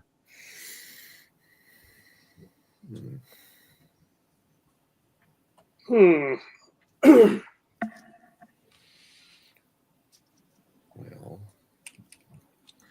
so you have a lot of options on your hands. I mean, it seems like that you have gained as much as the sprites have to offer. I think that you can certainly go back to town, talk to the mayor, talk to other folks in town. Other people could try jumping in the middle of the circle, or Ferdinand could do the hokey pokey. But it seems like the kind of source of what is kind of causing this trouble is not necessarily here in the glade, though this glade does seem to be affected. I mean, so it's like another indicator that something is off. Yes. It is the glowing glade, and it is not glowing. Yeah. Do I have any indication if like using magic might spark the circle at all? Like put a little fire on it and see like if the magic comes back if we use some magic around it, or does it just feel like dead, like not gonna happen? Are we fifth elementing this? I mean, maybe. It could. It's a possibility. I mean, you could certainly try. I mean, you could ask the sprites. I mean, they seem to be as bewildered. This is never, like they said in the history of Everfrost. This is not. There's never been a solstice that was not accompanied by the elves of Christmas, coming through the portal, and this portal opening, this magic activating. There's never been a bloom that does not emit the winter's glow. So, their guess is as good as yours. Okay. You can certainly, try to jumpstart the portal.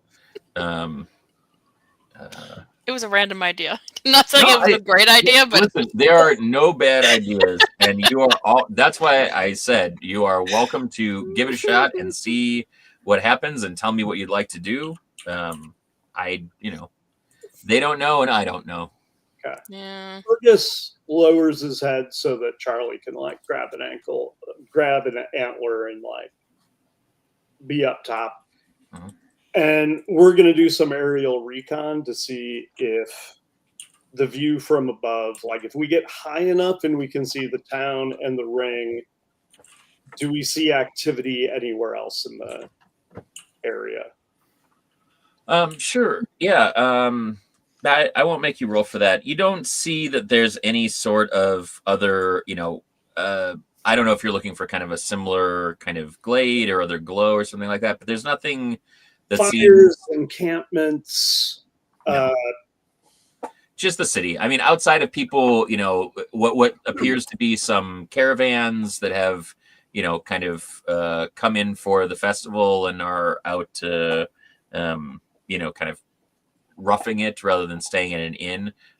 Nothing seems like it's out of place or disturbed in a way that that makes his nose glow. Let's say. Okay. Then we'll go back down and fake land on the snow while still flying like 1 inch above it. Fake land. Yeah. I don't want to disturb the natural beauty if I don't have to. Yeah. It doesn't look like there's anything else going on. There's no. What's everybody's passive perception? 10. 11. I love you guys. Great. I have also bad. Average. Thank you very much. What's yours, Sven? 15. Charlie? 15 and Fergus is 19. All right. So Sven and Charlie and Fergus, you hear what sounds like a snapping twig just outside of the glade. All right, I'll turn around. What do I see? You see a very diminutive figure hiding in the woods. You can't make it out. It's bigger than a sprite, but smaller than a carol. Oh, hey there, bud. What are you doing over there? Hey there, bud. Nothing. It's just me, the woods. I'm a tree. Oh, hey, the woods. It's a little cold out, isn't it? I wouldn't know because I'm a tree. Well, make like a tree and come on over here. Wait, that's not. I don't think that's how that works. Because I have roots and I can't move. Where'd you get the apples from?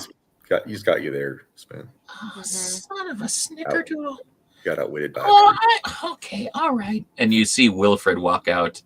He's like, I wasn't trying to eavesdrop on you guys. Honestly, I wasn't dropping no eaves.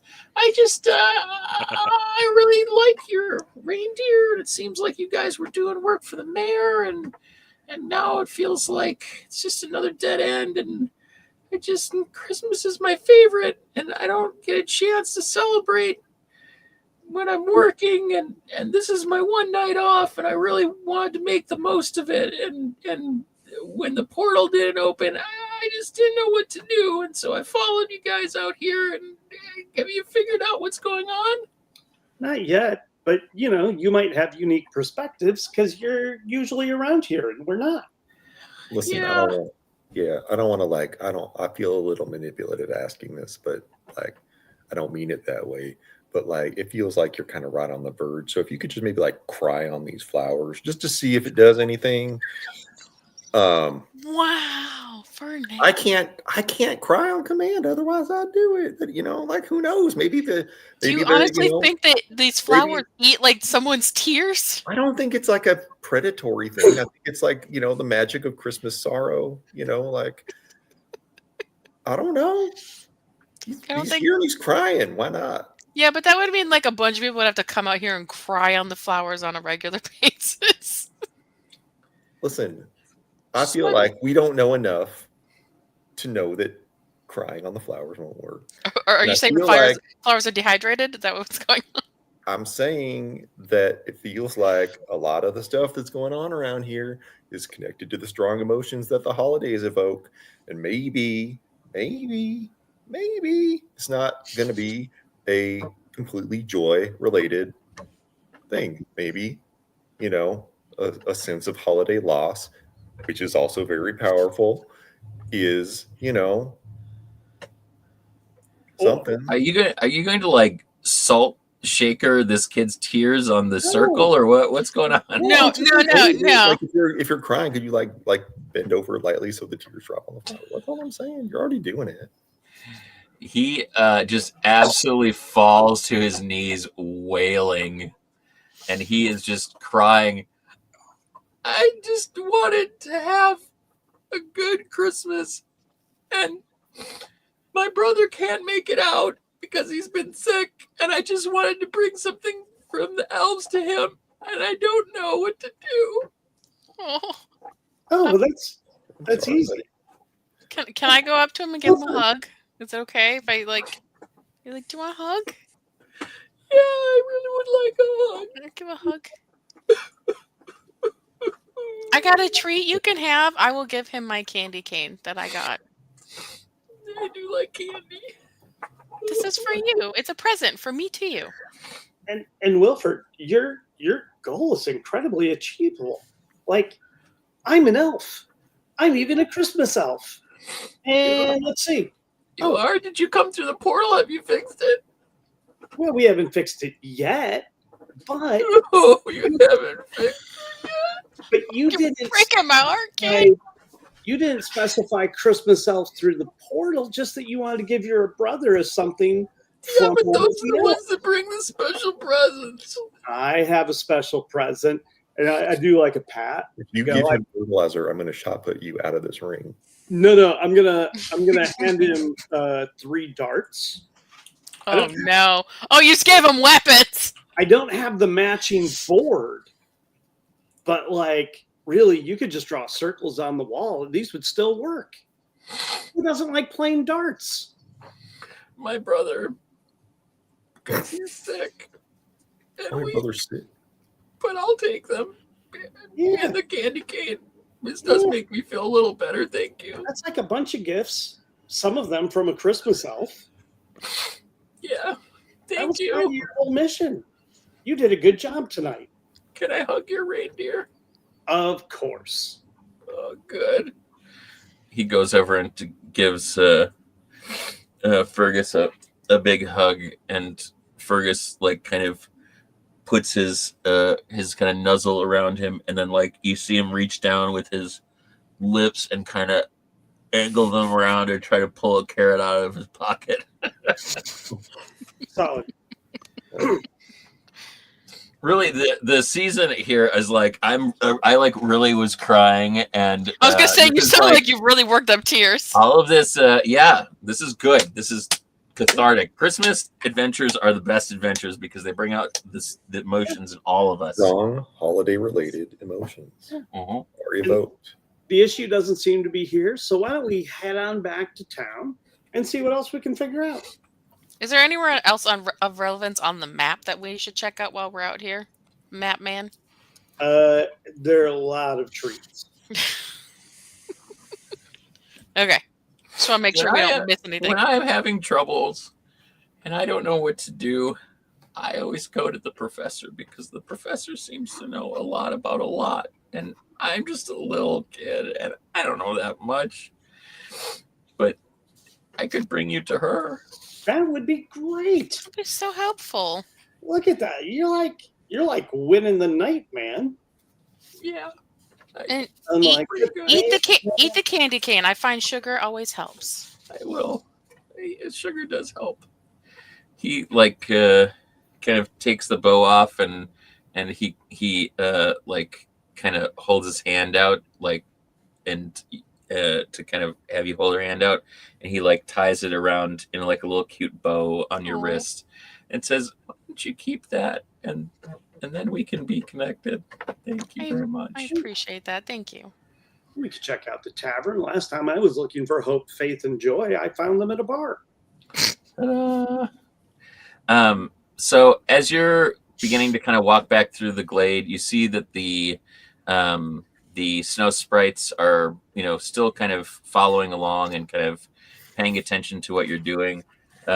He lets you know that the professor is a magical scholar, and she is one of the people that is responsible for the celebration each year. She helps to oversee that, and her house in town is just kind of right in the same area you were before. Pretty nondescript, but he says that he can bring you to her. Is there anything that you guys want to do along the way, or shall we just proceed directly to the professor's? Yeah, let's check out her place. We're going to sing Christmas songs on the way. So. Well, And, it's a given. And if we pass by somebody hawking candy canes, I'd pick up a couple. Okay. Yeah, some candy.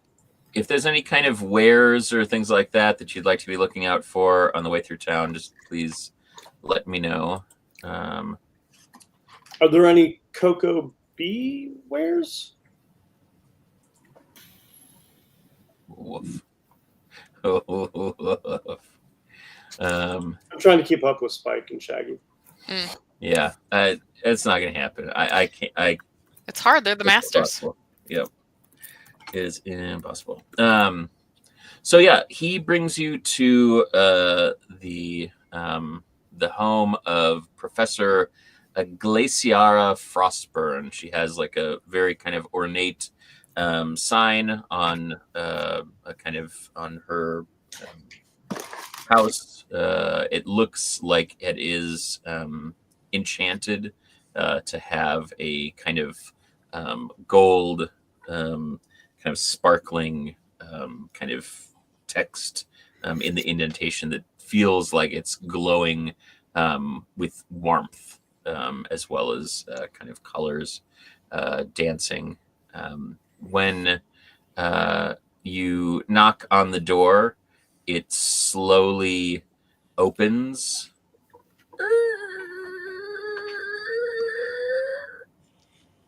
And Willifred says, Don't mind it. It always does that. She doesn't have like an invisible butler or anything. She just, she's busy a lot of the times. So as you look into the house, you see that almost every single surface is covered in a bit of dust, but also almost wall-to-wall books. As you're walking through towards the light, kind of deeper in and following Willifred, you see books on ancient rituals. You see the tomes of the history of Christmas and his deeds. You see books on planar magic. You see books on Krixmas Elves. You see books on you see books on pretty much everything that you can think about associated with Christmas. Toy craft, enchantments, nutcrackers, recipe books for enchanted chestnuts, all that good stuff. Thank goodness. I don't know about the rest of you, but I was worried that this was going to be a little suspicious. Seems fine. Seems fine. Hello? Anyone home out there? You see the kind of light flicker in the distance and an opening into what appears to be an even larger kind of library space. And all of a sudden, from out of frame, you see a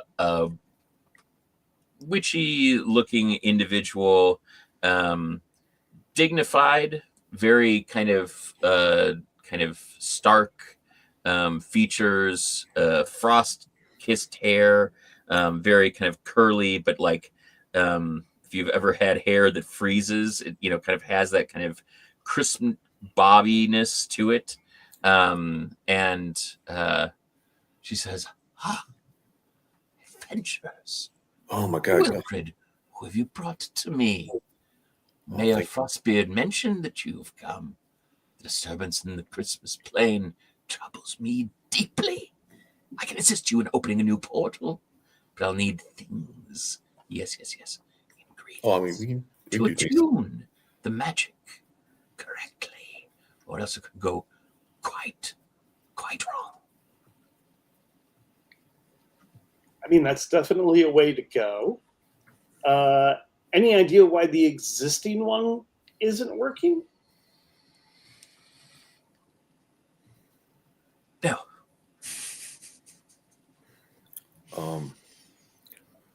It troubles me deeply. Also, hey, like, just real quick, I don't mean to like impose, but like, your door's really loud. You mind if I grease your hinges now? I pick up. Can I? But you see, if I did that, then when people came to visit, I wouldn't know that they were there, and I would continue to be lost in my books. Well, I mean, fair enough. Like you know, It's a valid reason. Yeah. The easiest way to allow oneself to be overtaken by one's enemies is to give them a quiet arrival. Yeah, no, I mean, that's fair. Like, that's fair. Yeah. I mean, I feel like they probably trip on books or something, but they know, like, it's like, How you many? make a good point, the salient point. Yeah. How many enemies do you have? Enough. What do You don't ask a lady She, about like- her enemies. She rapidly extends her hand to you, Charlie, and says, "Professor Glaciana Frostburn, and you are Charlie Grinch. They call me Mr. Grinch. Mr. Grinch. Excellent. And who are your compatriots?" We've got Sven, we got Carol, and we've got Ferdinand. Oh, my dear. So much Christmas magic. You absolutely radiate with it. Thank you. Well, It's nice when someone notices. I'm related to the big man. The big man? Like God or Orson Welles? I mean, Chimney. Andre the Giant? Chimney? That's the man. Wait, did you say chimney or Jiminy? Jiminy. Oh, He's got Krixmas in him. Jiminy Christmas. Himself. I thought I smelled something on the air just before the reveal, but it must have been that was Fergus. the sweet. He does that. He's had a lot of carrots and apples today. Oh, damn it. It will never. This will be a running thing the whole time. Yeah, it will. Yeah. Yeah, well, Until he gets his diet back to normal. That is normal. It's a lot of fiber on a regular basis. I don't know. He's always regular. Well, if you are willing to adventure, I need 2 ingredients to allow us to travel to the plane of Christmas. You're going to come with? No, absolutely not. Oh, you said us. You said us, yeah. The royal us. By us, Oh. I mean you. What happens? Also, I have already been to the plane of Christmas earlier this year, and you can only go once a year with this concoction. If you go more than once, oh, bad things can happen. Christmas comes but once a year. Okay. No more, no less. Yeah. Okay. What do you need? What is it? Are they? We're here. We'll help. Excellent. Celestial snowflakes. You find them upon the frostbite peaks. They only bloom during celestial events. They carry the essence of the stars and are crucial for aligning the portal with the magic of the Christmas plane and a slight bit of silverbell nectar harvested from the silverbell flowers that bloom in Snowflake Park during the midnight hours. The nectar has an affinity for connecting planes and will stabilize the portal for you. Oh, flowers are right up my alley.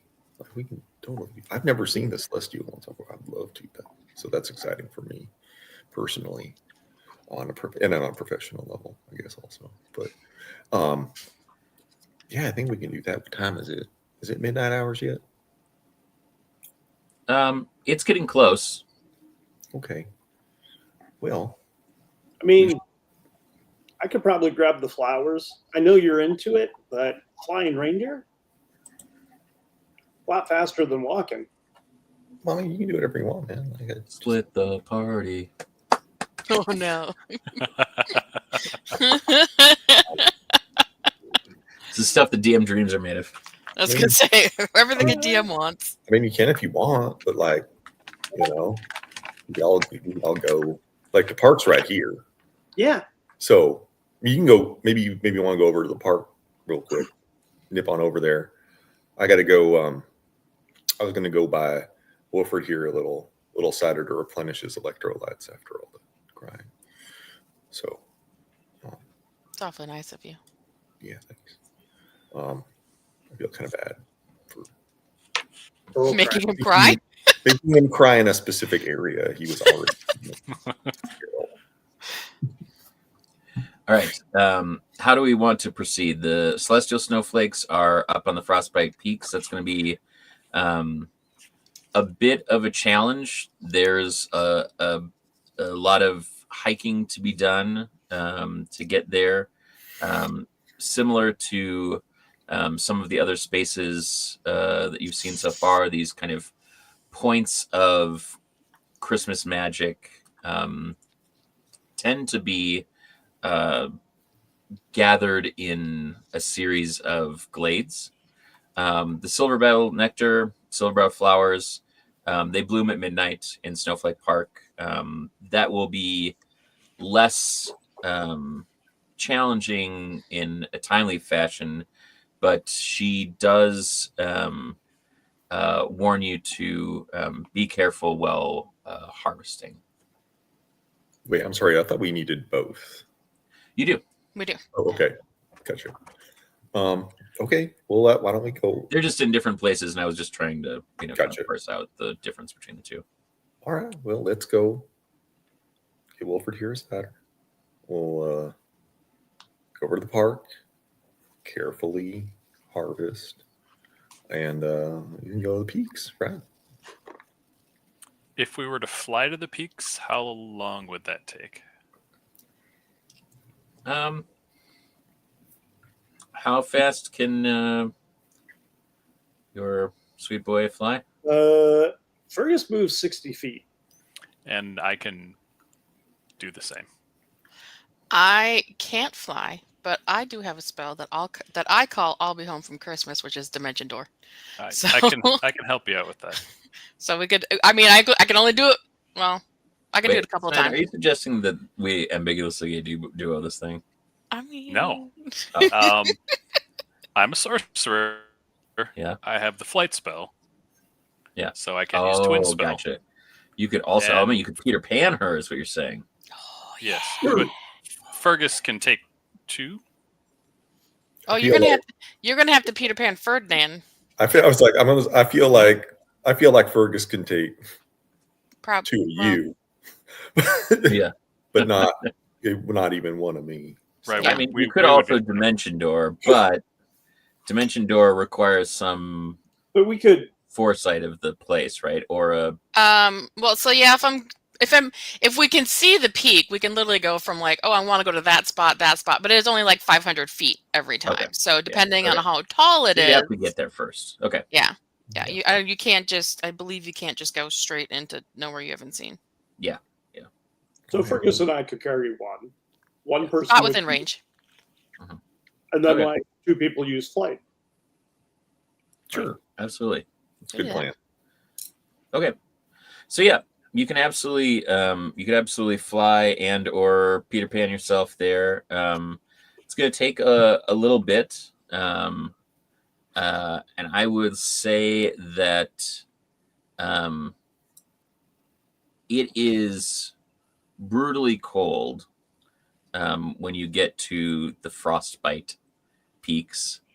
So we will be rolling some checks as we go through, and we'll see kind of how folks fare. We may be dealing with some disadvantage if the checks don't go so good. Even if they stay within 10 feet of me? This is a supernatural level of cold. Yeah. Okay. They're not called the real cold peaks. They should be called that. They should be. I mean, that would make them Frostbite far Peak more and the real cold foothills. Yep. The somewhat cool. But the gradual transition to the frostbite. So. Yeah. The cold, humid hills. Yes. It really just bites at you. It's that biting cold. You think the frostbite? Not the frostbiting cold. It's a wet cold that sticks to you. It's a wet cold. Listen, I've been all over. This is a dry cold, Minnesota dry cold. Yeah. Like Pacific Northwest, which is wet. It sticks to you. It's colder. It's okay. I'm trained in first aid and CPR. I know how to treat frostbite. It's okay. You call 911. Stop, drop, and roll. That's how that goes. I'm pretty sure. It depends. How many times are you actively on fire on a regular basis? When I'm DMing, it's constant. All right. Now, when you do the class, you have to say, "You call 911. You get an AED, and you get a first aid kit, and come back to me." And you get a car, and you get a car, and everybody gets a car. Yep. Here's like you hear the storytelling. I'm on fire. Fire. I'm on fire. Like NBA Jam. He's on fire. Yes. Okay, so once you reach the close to the summit, you are realizing that you're going to have to do some climbing and some pretty dangerous hiking. So what I would like everyone to do is to either make me a survival check or to make me a strength or acrobatics check. Okay. Fernanda, before they start getting into the danger area, okay, it's going to get cold up there. Not everyone is covered in fur like I am. So remember, you magic users, all you, remember, when the cold is great, press to digitate. Warm up your clothes so they're warm, so it keeps you warm in the cold. It's good advice. The cold is great. My mama taught me that. And I was like, if you didn't already have the Christmas spirit for them, you would have more. That's one of the best. One of the best shticks I've ever heard. It's real good.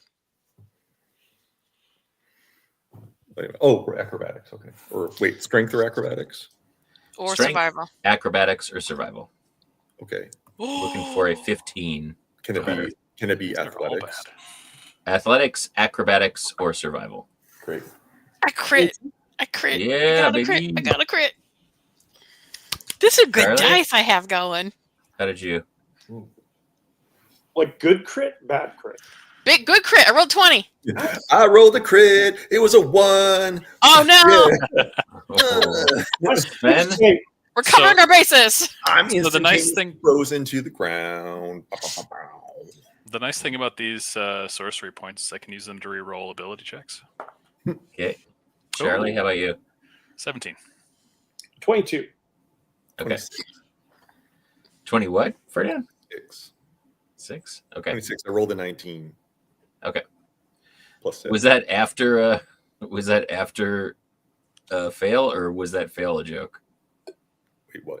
I didn't fail. No, I was making a joke about because Joel. That's what I was asking if it was a joke or if you actually a bad crit, and I was, after Cassandra had been like, I got a crit. So it's like try to show that I wouldn't be that excited about a crit fail. That would have been a really great reaction to a natural 1. Like, I got a 1.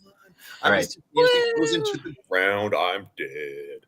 So you all are making your way up the summit. You start off very well. Everybody is kind of traversing the frostbite peaks with a pretty deft dexterity. Charlie, could you roll me percentages? It's happening. Oh no. Rocks fall, you die. Oh, not again. That's the 100, right? Yes, sir. Mm-hmm. You gotta roll the This is 100 not plus the cows D10 falling, at the is it? same time. 2. 2? You rolled a That is 0, 0, and 2? incredible. Could everybody make me a dexterity saving throw? Oh no. That's the hope. Probably not. 17. It's not a cow, Nate. Oof. 5. 22. Those are good rolls. 16, 18. Sven, could you roll me a D12? Oh, jeez. That never gets used. Yes, it does. That happens when barbarians roll hit points. It's crazy. Is it lonely? Does it need a friend? How about a D8 as well? Oh, man. Are you saying you want to go on a date with Nate? Oh, jeez. It's 12. All right. So Oh, jeez. you all start to realize that you may not be the only beings here, as large chunks of ice come down the side of the peak and miss all of you as you're able to maneuver deftly and muscle for rank. Thank you. Sven, you are pummeled in the face for 12 damage. Is it cold damage? Oh no. No, it's not cold damage. It's bludgeoning damage. That was really good, though. Tried so hard. It was very, very close. All right. You can't see anything, but I'd like you to make me a Constitution saving throw. 17. Okay. You are going to take half of 8. You're going to take 4 cold damage because you are resistant, correct? Yep. Okay. Oh, and you pass it, so you're only going to take 2.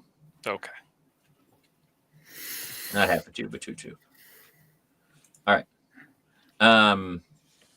We are heading up further the peak. If everybody could make me a acrobatics, athletics, or survival, but you cannot use the one that you used last time. Oh no. Athletics, acrobatics, or survival. Survival. Oh, those are all the same I'm going to numbers. use my inspiration. Yeah, me too. Yeah. Got that Christmas spirit, folks. Mhm. Oh, fuck. Yep, I'm using mine as well. It's not going to be enough, so a little better.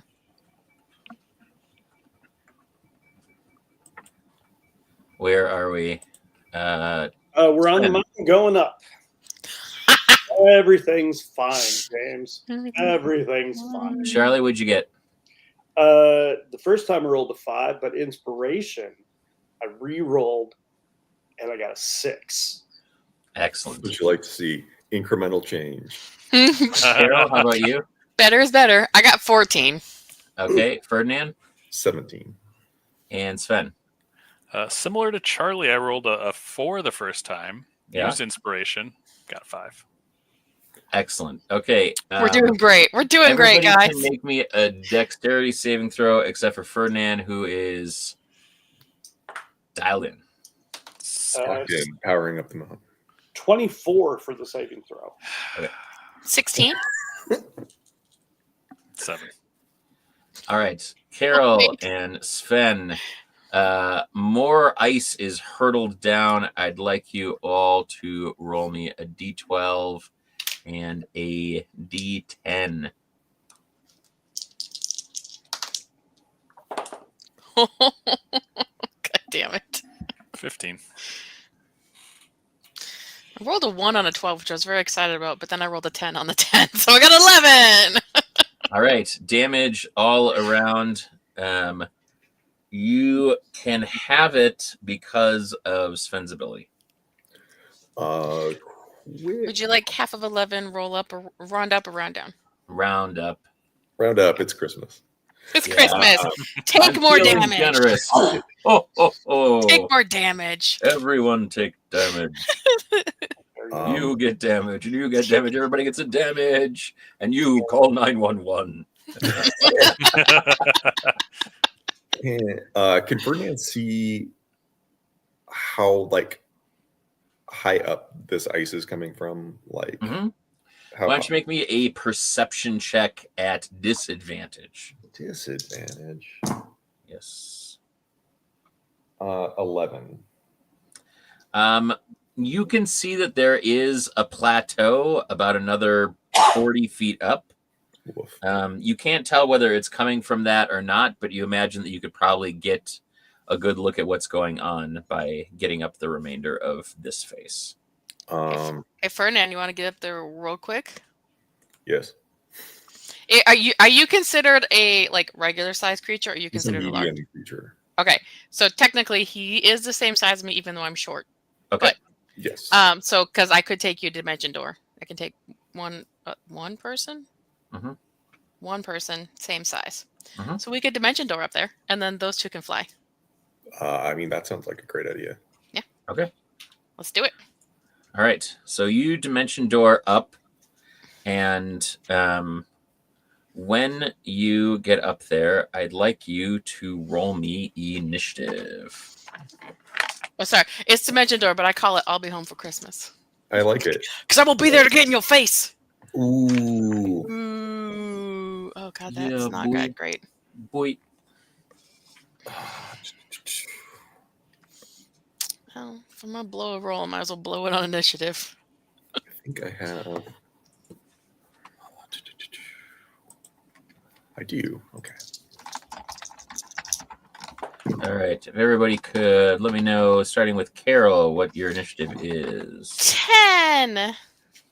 All right. How about Charlie? 17.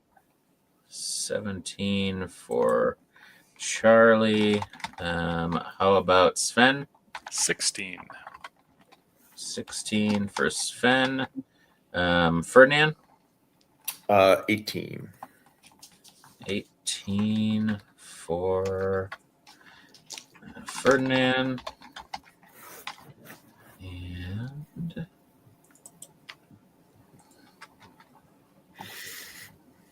$22. All right. There we are.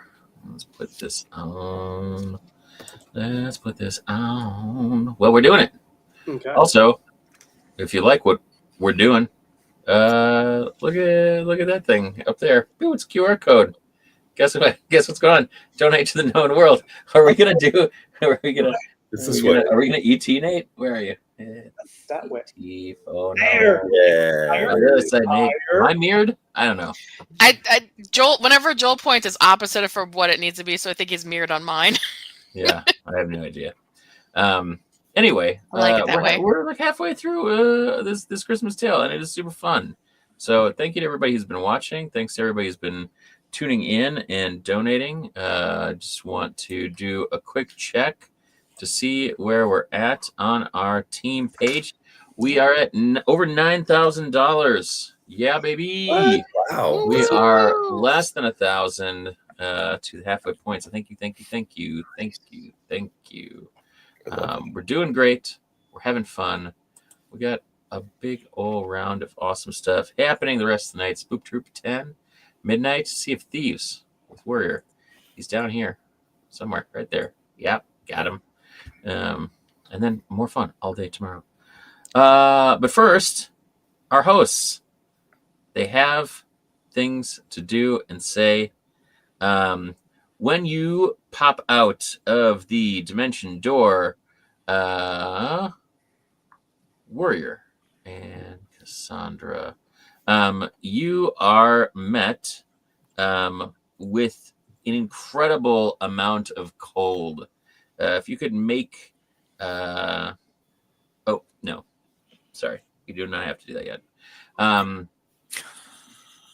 Sorry. Just kidding. That's not open presents early.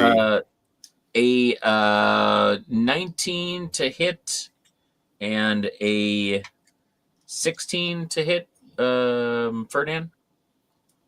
The 19 hits, but not the 16. Okay. You are going to take 8 piercing damage and 6 cold damage. You know what's great about that is I'm immune to cold damage. Sick. That's great. All right, Carol, you are going to take, or actually, sorry, yes, you're not going to take. You're probably going to hit me, but don't make the assumption. An 18 and a 14. 18, yes. 14, no.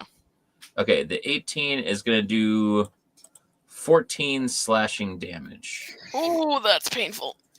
And then, already not in a great spot. Warrior, a 17 and a 16. The 17 is my armor class, so okay. So that'll hit you for 11 slashing.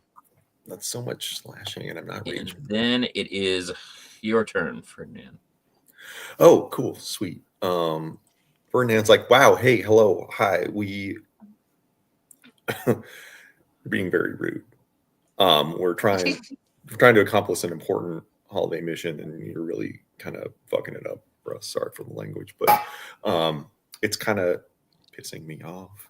So Ferdinand, like, you can see him, he's been hiking, he's steam has been like rising off of him, he's got a lot of body heat, and like slowly as he begins to rage, it all like cools and crystallizes, ices up all around him. He goes into a polar rage. Cool. And like the Arctic wind, it's like he's like sucking up the Arctic wind, like, and it just like kind of very like cartoon anime style. He like it goes around and then it's like and he's this sort of like iced up Minotaur warrior, and he is like, you're really gonna wish that you didn't do that. And so he will swing his large icy warhammer at the closest one, probably the one that was hitting Carol. Make me a perception check.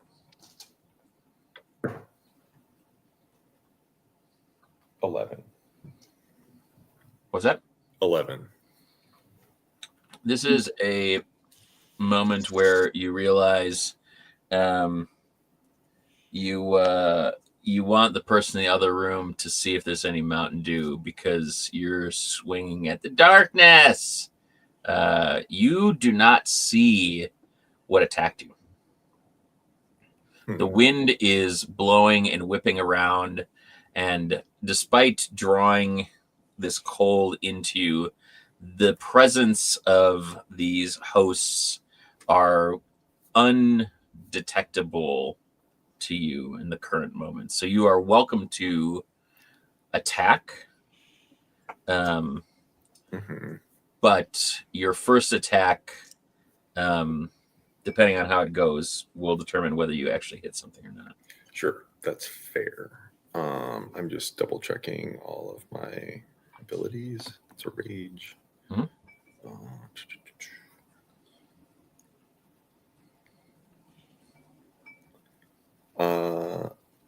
Okay.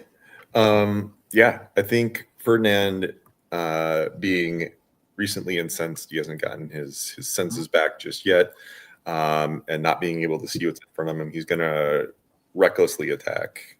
Okay. So it's an advantage or standard if it was a disadvantage. It'll be standard. Okay.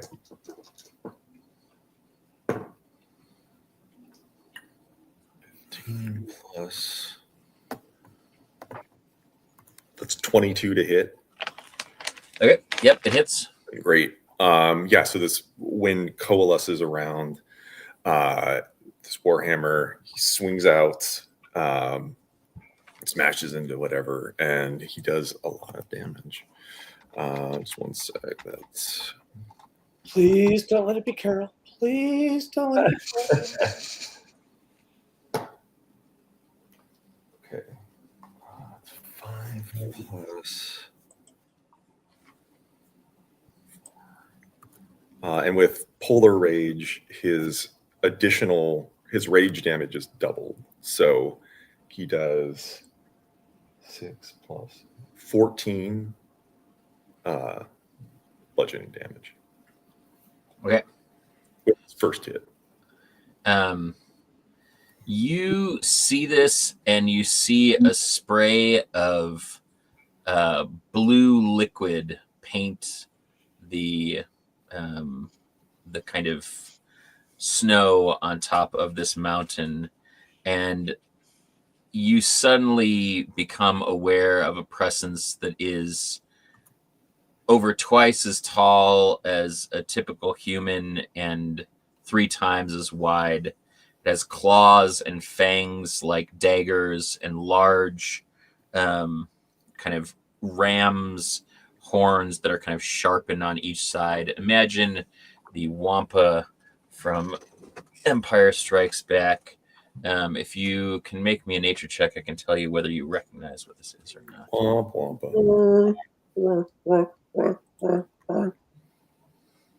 Nature is 15.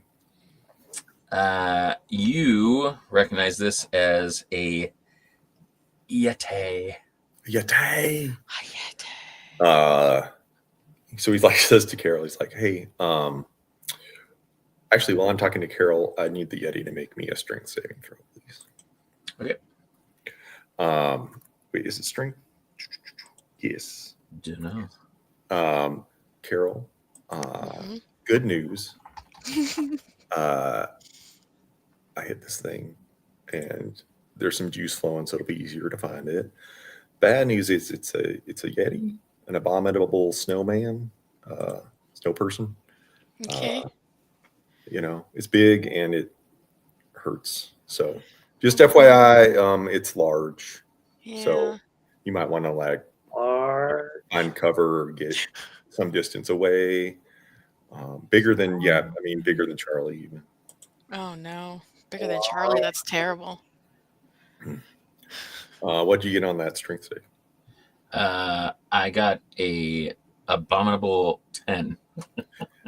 Cool. So failing the strength save.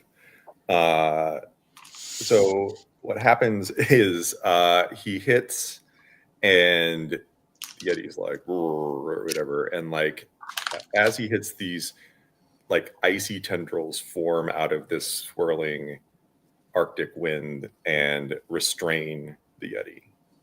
Okay. And so then he is going to, since this one's restrained, he's going to see if he can't, because we get the sense there's 2. Is that correct, or am I? You get the sense that there's more than one. He will try to hit another one then, since he's like, this one's okay for now. Like, he'll try to hit another one. That is 18 to hit. That will hit. Okay. We're going to do 4 plus 4. 12 bludgeoning damage. Okay. And then another strength save. All right.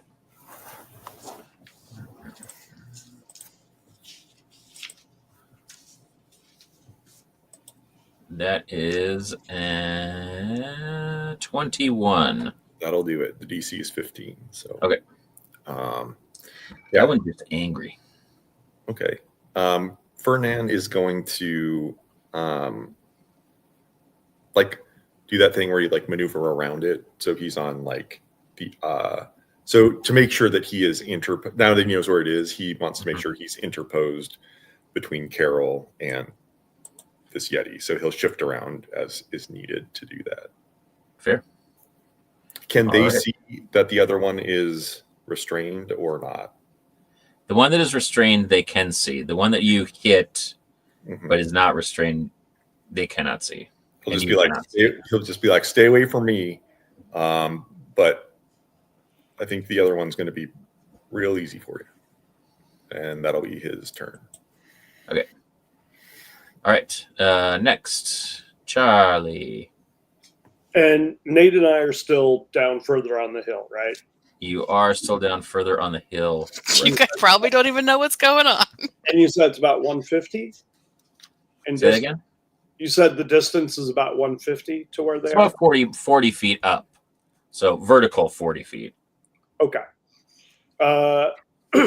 Okay. So it would be your climbing speed unless you were to not climb. Fly. Yeah. Fergus and I are going to scoop up Sven. So are you flying on Fergus to begin with in this? Yeah. Okay. All right. You scoop up Sven. We could carefully climb, but I have the flying reindeer. Why? It's true. So we're going to scoop up Sven, mm-hmm. and I'm going to use Call of the Wild. And I'm going to yell, "Move your ass!" Which will give Fergus the ability to travel twice as fast, which will get us 120.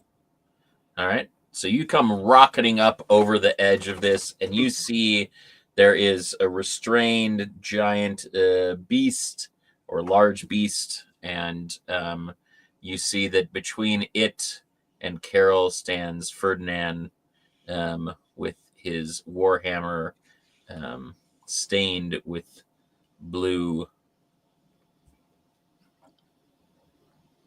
Icker? You don't know. You're 80 feet above him. Okay. Joel thought it was a brain fart moment. We were like, no, you just don't know. Okay. We're going to go above the fight. Mm-hmm. I am going to, in flight, be like, "Sven, do you need to get off, or are you good at distance?" Mike's You're off. muted. You said we're 80 feet away? I would say we're ending.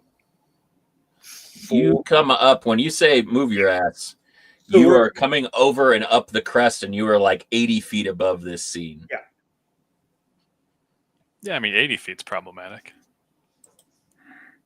Okay. Well, you let me know distance. This is pretty good for me. And I'm going to draw my bow. Well, Sven can fly, so he can. This is true. You can take care of yourself. And I'm going to try to pin cushion the Yeti that I can see. All right.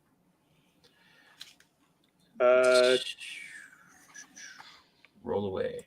24 to hit. Yep, that'll hit. It's gonna automatically hit because it's restrained. Okay. So that's 11. And second attack, you're saying automatically hits? Yes, sir. Okay. 7. Okay. Right. And next up is Sven. I'm going to cast Mage Armor. Nice. And I will just hang out here for a second. Sounds like a good idea to me. Are you holding your action for anything in particular, or are you just going to stay put? Oh, Mage Armor is the action. Oh, okay. All right. Carol. Me. Okay, so I know the bad guys are in front of us. I can't really see them though, right? Mm-hmm. But no, like Warrior's still in front of me, but like not next. Is he next? Would he be considered next to one? Like from the area we've seen? He's in between you and the restrained one, and you know that there's at least one more out there. Okay, because I want to cast something, but I can choose the creatures within 30 feet, and it doesn't say a limit on creatures. So what Carol's going to do is she's going to grab her in her bag, she's going to pull out her pan flute, and on the very low end numbers of that, she's going to start blowing a very low, very ominous March of the Wooden Soldiers from Nutcracker. Cool. And I'm casting what's called Surprisingly Threatening Carol. So they need to make, all the bad guys within 30 feet need to make a wisdom save. Okay. 8. I'm gonna figure out my number. Okay. All right.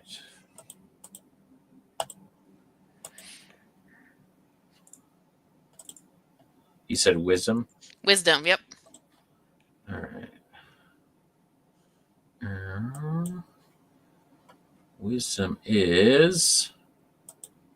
We've got 120. Oh, We've damn. got 113. And we've got 116. Okay, number was 15. So the one that didn't make it is now frightened. Okay. So frightened is disadvantage on ability checks and attack rolls. It can't willingly move closer. Well, I've got some good news and some bad news. It was not as much as I wanted, but the good news is you have a very scared Yeti that you can see that is already restrained and just having a major old freak out. Oh, hold on a second. I read this wrong. What is this? Reduce an action, burn a spell slot, second letter higher. Wisdom saving throw DC. If they fail. But it says if they fail. Oh yeah, no, if they fail. Sorry, never mind. Thinking wrong. Yeah, so the one is frightened of me. Gotcha. So it's real freaked out by y'all right now. Yeah. Well, there's at least one that's not going to come closer to us, so. Mm-hmm. Sounds good. All right. If everybody could take, except I think Charlie, you're still up.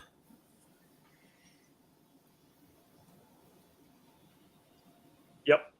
Okay, and Sven as well. If Ferdinand and Carol, you are each going to take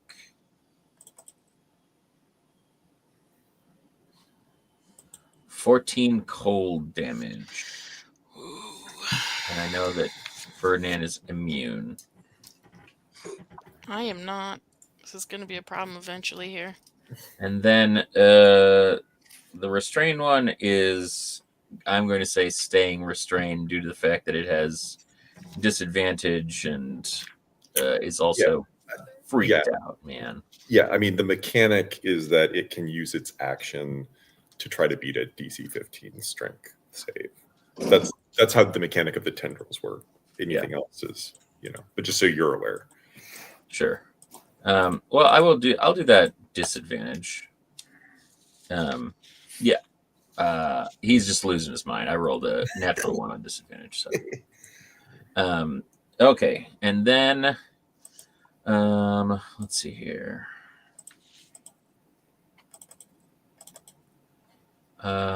Carol, you I'm in trouble. A 22 and an 18. Oh, it's so painful. Yeah, both those hit. Okay, so that's going to do 11 plus 19 slashing damage. Okay. And Ferdinand. Yeah. I don't want to scare you guys, but I'm down to 9 points. Okay, well, you should heal yourself. I'm going to try to. I can't heal very well, but I got a little bit. Ferdinand, they aren't going to do crap to you because I rolled 2 4s.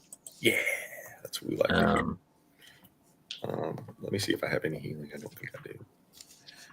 You can now see one of the non-restrained Yetis because it did not pass its stealth check. Fantastic. Okay. Ferdinand, you are up. Yeah. So Ferdinand will... Wait, did I miscalculate the rage damage?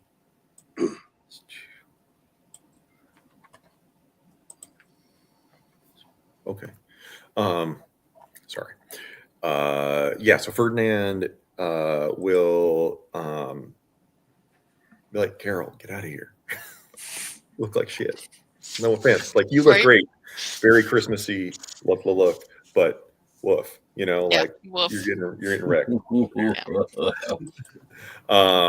I can do this. And then Ferdinand will, he'll take his first swing at the one he can see.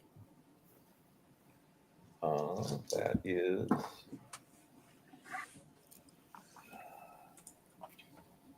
19 to hit. That will hit. Yeah. Okay. And I'll just do both because he's going to hit the same one again or try. Sure. That is 19. Yep. Cool. Let's see. I got another D8 here.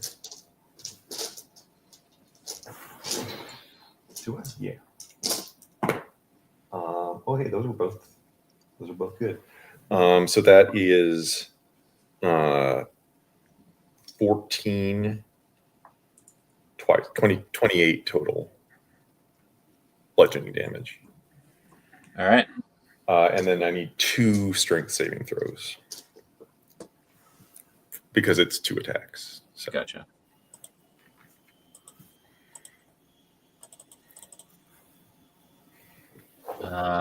I got 1. You say saving throws? Yeah, strength saving throws DC 15. All right, I got a 13 and I got a 18. Get frozen, motherfucker. So the tendrils, I feel like this is like, as Ferdinand is this sort of like whirling like dervish of like just Arctic wind and ice, the tendrils like as he transfers his power, they grow further and wrap this other one. So also restrained. Is that cold damage or Ferdinand does bludgeoning damage. Okay. So the tendrils are the sort of polar effect. Gotcha. Okay. So fine. All right. Excellent. Next, Charlie. Okay. Can I tell that Carol is hurting from where I am? She doesn't look good. She's staggering around, and you heard Ferdinand be like, "Get the F out." Okay. I'm going to tell Sven to hold on to his butt. And we're going to do a strafing run. And as I pass over, I'm going to cast Healing Spirit. Okay. And a ephemeral badger nurse will drop from the sky, land beside Carol, and begin to heal 1d6 per turn. That's adorable. I love it. Charlie, you have the Christmas spirit in you. Do you want to roll the 6 or do you want me to roll the 6? You can roll the 6. Or whichever you prefer. Put the pressure on myself. Hey, I rolled a 5. That's okay. I'll take that. All right. I was like, neither of us has a solid history of rolls. Really, no. Yeah. 14 points. Woo! Sven? Thank you. How close do you get to the ground when you do that strafing run? Casting distance is 60 feet. So a little higher than that.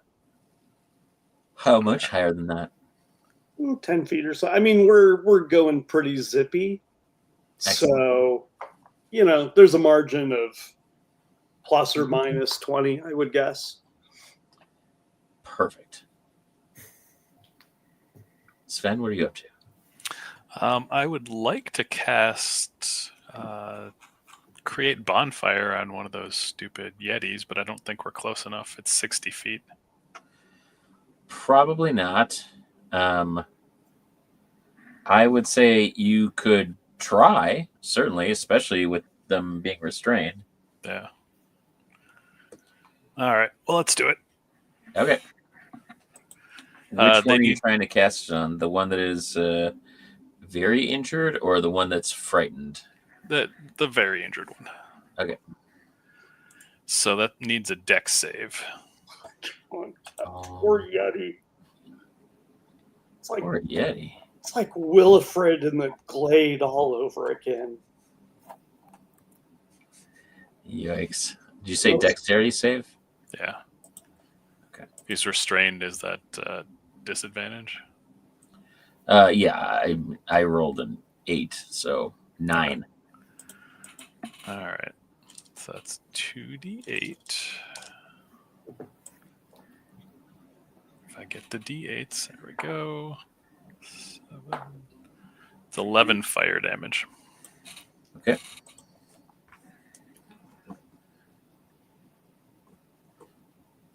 And it would be great if they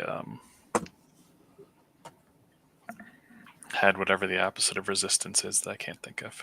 Yeah, it's not. They don't. All right, Carol. Excellent. I am going to back away as far as I can without falling off the cliff. Sounds good. But maybe stay a little bit further. Maybe not like right on the cliff, but like maybe 5 feet forward. However far away that gets. And I'm going to cast Cure Wounds on myself. Okay. Sounds good. Let me know what you roll. I'm going to cast it at level 2, so I'll get to use 2d8s. Okay. Oh, the first one's a 2. That's a 7. 9 plus 4 and 4, so 17 added to mine. Great. I'm up to half. The Yetis are going to attempt to break out. I got a 17 for one, and a 21 for the other. They both break out. It's 15. All right. Yeti Rage. One's looking pretty rough. One is looking pretty good. And there's another attack that comes at you, Ferdinand.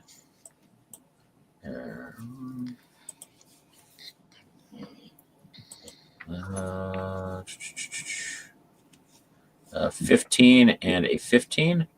Nope. All right. That is going to miss then. And then, hold on one second.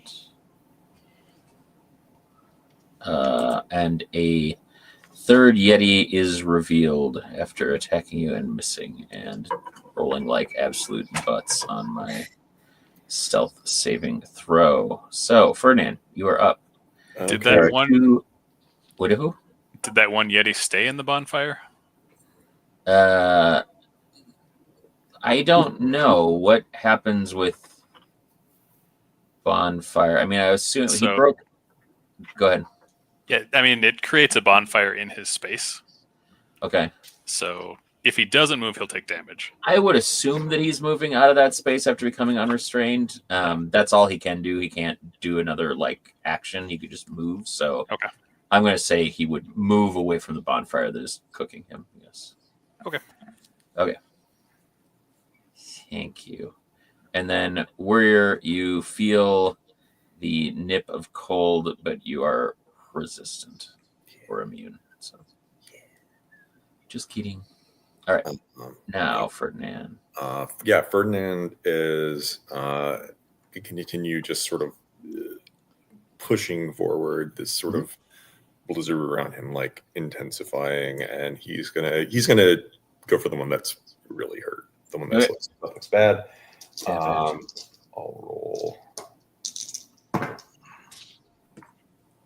Okay, I've got a 15 and a 18. 15 and 18 both will hit. All right. That is going to be a total of 14 plus 26 total bludgeoning damage. Tell me how you drop this Yeti like a dirty pair of shorts. Yay! I think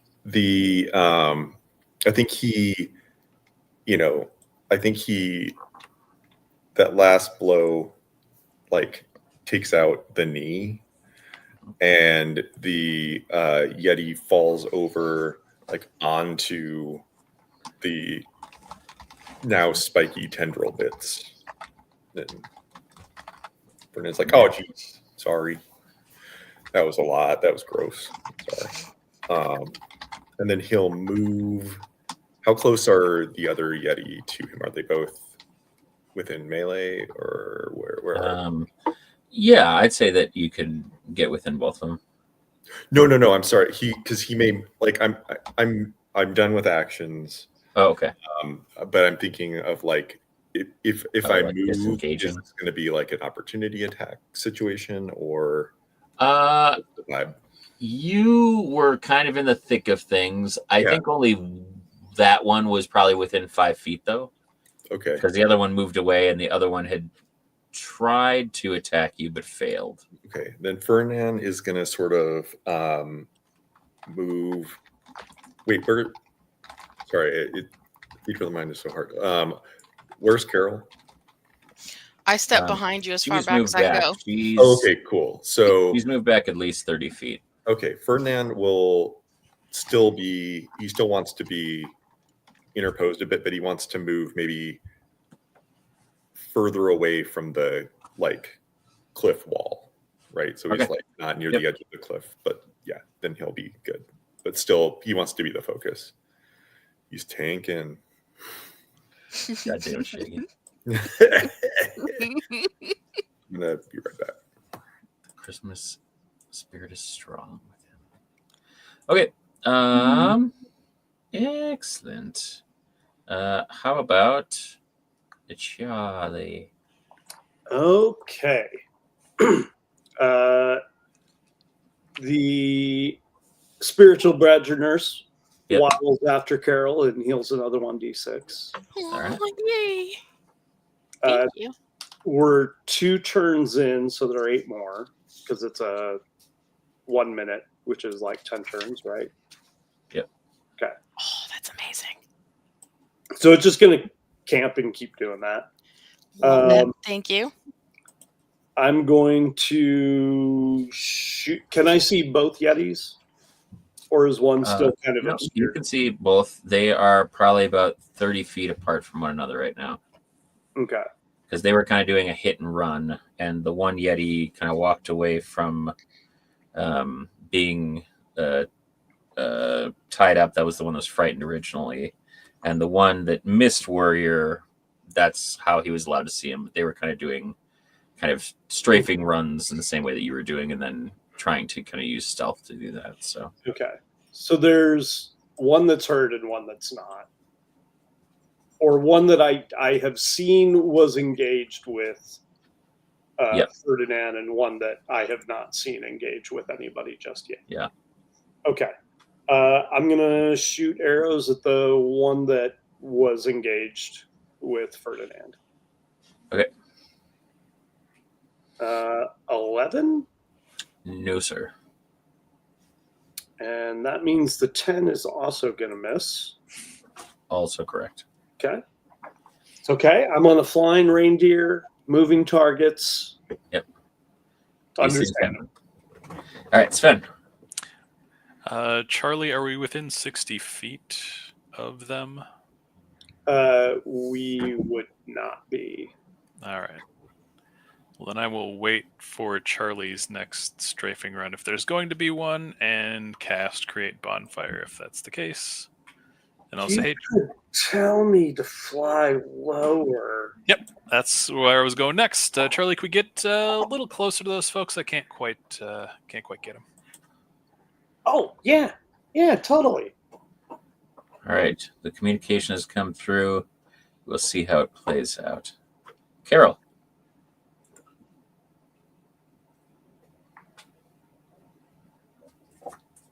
Carol, we can't hear your beautiful voice because you're muted and we want to listen to you. Okay, I was rambling to myself because I had it on the wrong page. I was like, oh, man, of course I did that. We didn't hear any of that. You are cool, calm, and collected to us. Cool, calm, and collected. So if I'm back 30 feet, I'm within 60 feet. Yes. Right? Okay. Yep. So I am going to... I don't have a lot I could do in range. I don't want to kill a lot of stuff now. I am going to cast Hark the Herald Angels Sing, which is Vicious Mockery. Excellent. Sounds good. So they need to make a Wisdom saving throw. All right. Wisdom. Saving throw. All right. We'll see. Well, that's not going to do it. We got one critical fail, and we've got one 6. Yeah, that's not going to work. So they take 7 psychic damage and have disadvantage on their next attack rolls. Okay. 7 for each? 7 each. Okay. It's 2d4, and I rolled a 4 and a 3, actually. So Gotcha. All right. There we go. Disadvantage on the next attack rolls, you say? yes, please. Okay. All right. Excellent. Well, guess what? Attack rolls are coming. I was like, not amazing work, but hey, it's going to be beneficial in the long run. Okay, so on you, 13. No. A 9. No. Another 13. No. And 12. No. Yay, I win! You win. Okay, that's it. Ferdinand, it's you.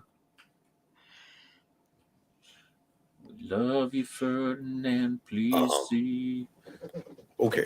Can I get like a quick sit rep? I had to step away for a second. So we've got 2 Yeti. yes. One who has been hit lightly by Carol, and the one that you originally restrained that has broken out that is still looking pretty good, but a little frazzled. Okay. They are both engaged with Carol right now in melee. Okay. Ferdinand is going to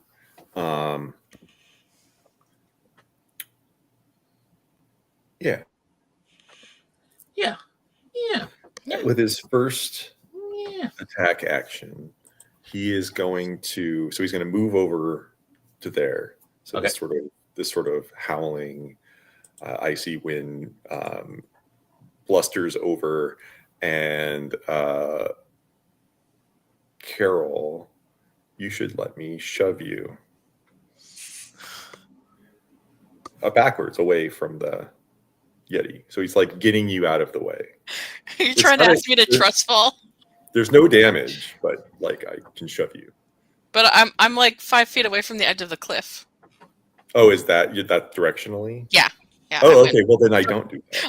I was like, are you putting something back there to catch me? This was why I asked for the sit rep. Took a turn. This is why I asked for the sit rep. A good presentation would be like, Carol's very close to the edge. So I just said that she moved 30 feet back. I did not say how close she was to this. So Ferdinand will then he'll take a strike at both Yetis, one at each, to draw aggro, as the kids say. That's 22 and 18. Say that again. Sorry. 22 and 18. Both those will hit. So, first one is 11 bludgeoning damage. Okay. And the second attack is 14 bludgeoning damage. All right. And then if so, I did reread it. I can only do the tendrils thing one time per turn. Okay. So let's say the one that is closest to Carol should make a wisdom or a strength saving throw. Okie dokie. Strength saving throw. 25. Good on you, Getty. Sorry. Charlie. Okay. Okay. And how close? Like getting off close, or sorry, what? Like jumping off of the rep. Sven asked to get closer, or still respectable distance close, like 60 feet. Okay. We'll do another strafing run, and I will again try to pepper Yetis with arrows. 12. That will hit. And 15. That will also hit. Okay. For 5 and 10 points of damage. 5 and 10. All right. Carol, you take 1d6 health. Thank you. Excellent. And I believe it's over to Sven. Sven. All right. Well, I'm going to create a bonfire on whichever one looks worse for wear. Yep. That'll be a dex save. It needs to make a dex save. All right. Beep boop. What do you think about a 9er? Love it. It's 2d8 damage. All right. Roll them. Woof. It's 3 total. Woof. Indeed. Yeah. All right. Carol. Okay. There's still 2 left, right? There are 2 left. Can one I? is looking raggedy, and the Am other I one is looking not bad. Oh, perfect. Am I so far away that I can't get in front of Ferdinand? He's gonna hate this, but can I get in front of Ferdinand? You could get in front of Ferdinand, yeah. Okay, I'm gonna get in front of Ferdinand, Yeah. and I'm gonna cast Carol of the Bells, which Okay. is Thunderwave. Okay. Which I got roll an attack, which I haven't had to do in a while in the spell. Oh, I rolled a 19, so 26. Okie dokie. That is great news. So that is 10 thunder damage and pushed 10 feet away. All right. That hits me too, right? You also need to roll. I stepped in front of Ferdinand, so it's anything in front. It's a 15-foot cube around you. Is it a cube? Oh, shoot. So Ferdinand rolling 2. I'm sorry, Ferdinand. Okay. I'm the tank. I have life. Okay, good. I think it's emanating from you. Like, you don't have to have it be around you. Originating from me. Yeah. You have to, but you have to shape it. Otherwise, you are the center of the cube. Okay. Because that's why we have spell shaping at higher levels. Okay. It's okay. That's my understanding. I don't think bards ever have spell shaping, so that's What's the save? It's a con save. Con? Yeah. Con save. Okay. Great. I'm good at con saves. Oh no, I didn't have to roll attack. That was a con save. Yeah, so then actually it wasn't 26, James. It's 15 because it's a save. I forgot. Not an attack. It's a save. Okay. So if he has a con of 15 or higher, it's good. Okay. I did that one wrong. I have 1 con, 1 save, and 1 failure. Okay. So then the only thing the difference is the one who saved doesn't get pushed.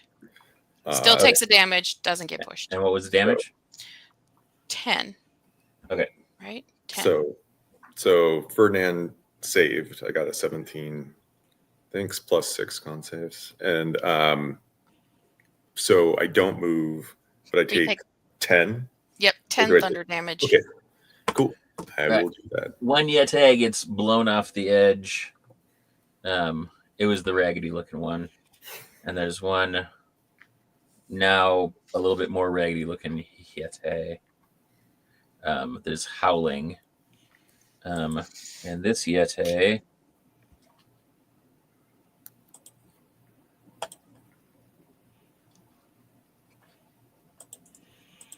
vanishes.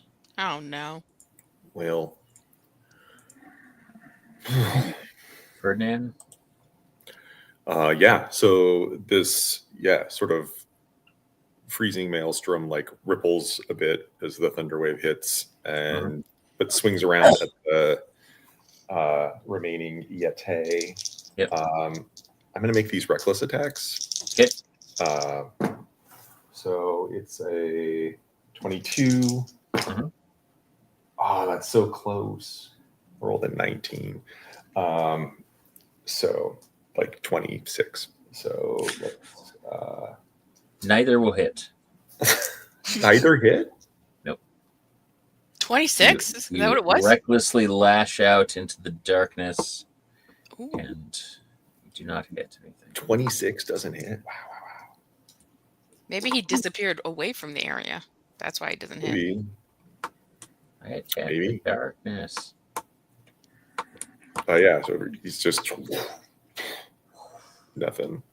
Like what? Charlie. Okay. So we can see one and the other one disappeared. One is dead. The other one has disappeared. And you see Ferdinand just recklessly kind of slashing around down there. Interesting.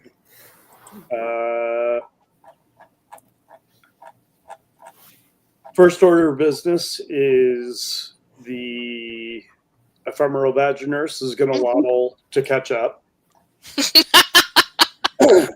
Did move. If its healing radius is basically anything within a 5 feet, can it be close enough to both Carol and Ferdinand, or are they too far apart right now? I stepped in front of him, but I'm assuming he maybe moved to He attack. then stepped in front of you to attack. I'd say if he was doing it recklessly, he's probably more than 5 feet away from Carol at this point. Yeah, but he's intentionally trying to distance himself from Carol to try to screwing it up for him. Okay. No, it's okay. Like, but I'm just saying in the sense of like, is he close to Carol? He would probably not be. Okay. Okay. Then it's going to stop at Carol. 1d6. Thank you. With the other one disappeared, we'll come in and land. All right. And I'm going to have Fergus, who's really good at smelling. Okay. In both ways. See if it can spot our missing Yeti. All right. Give her a roll. 16. It does not. Fergus's nose does not light up. Okay. You, your keen adventuring skills tell you that this Yeti has fled. Okay. I think everybody can relax. My keen adventuring skills tell me that the other Yeti has fled. Okay, good. I was feeling really bad about killing on Christmas,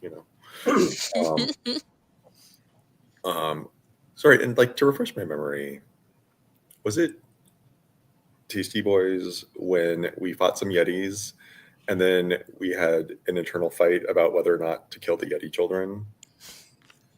That sounds right, but that could have been virtually any. That could have been crabs. That could have been the boule. No, it was for sure Yetis and Yeti children. Yeah.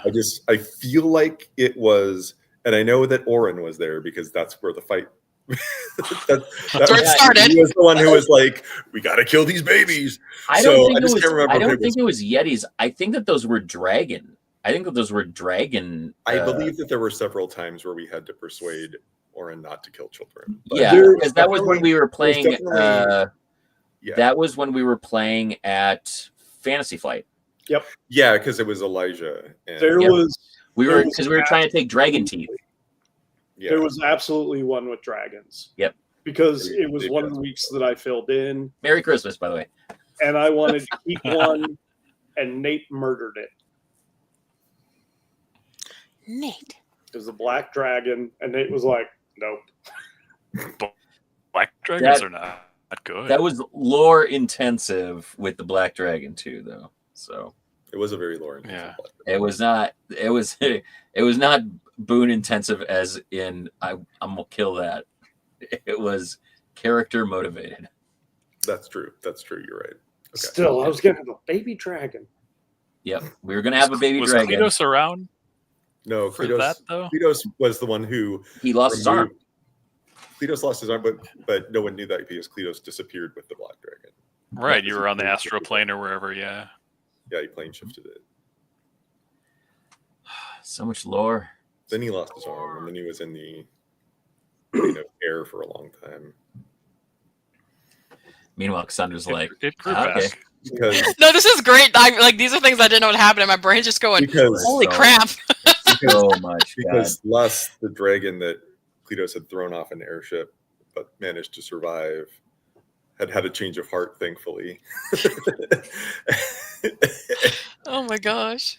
Because that was a cliffhanger. I was like, well, it's nice knowing you, Cletos. Sorry about it. There's a couple.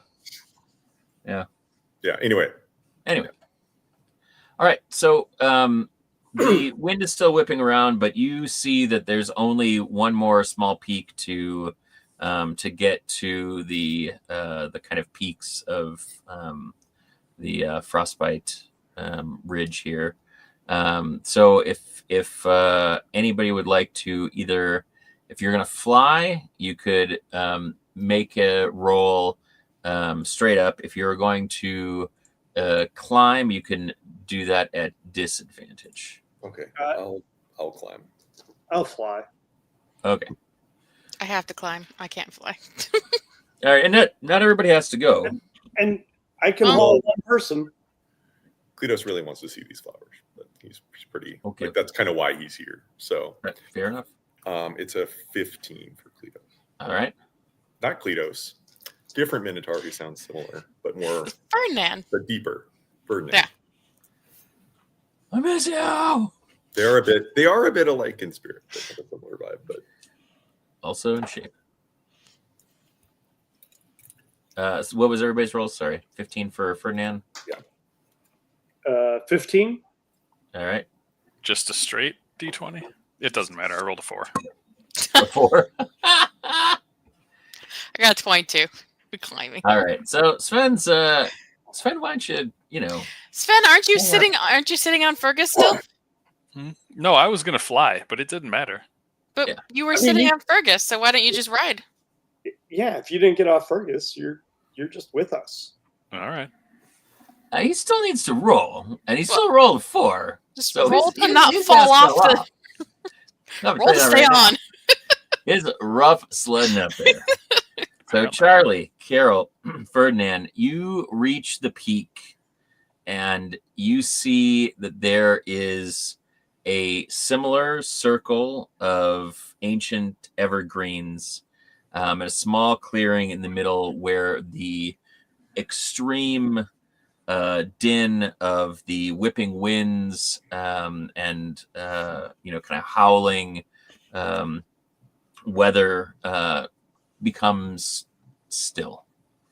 The celestial snowflakes are falling in this glade, and it looks, when you look up, almost like a spotlight coming down from the heavens, falling just directly into this glade. You can see the wind whipping around, but there's like this connection up into the sky.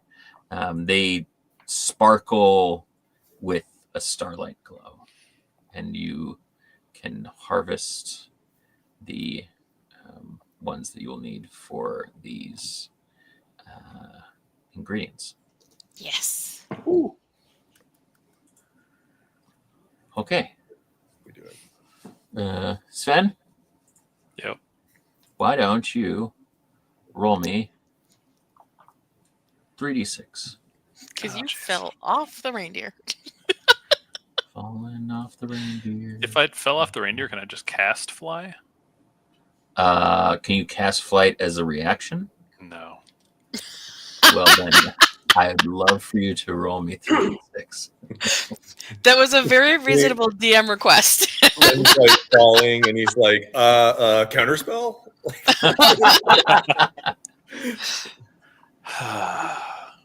And, of course I'm going to roll great on that. 16. Woo! No, I'm sorry, 15. Math. Oh. 15 bludgeoning damage. You land on the ground in a beautiful tuft of snow, blows up all around you, and you are just knocked windless.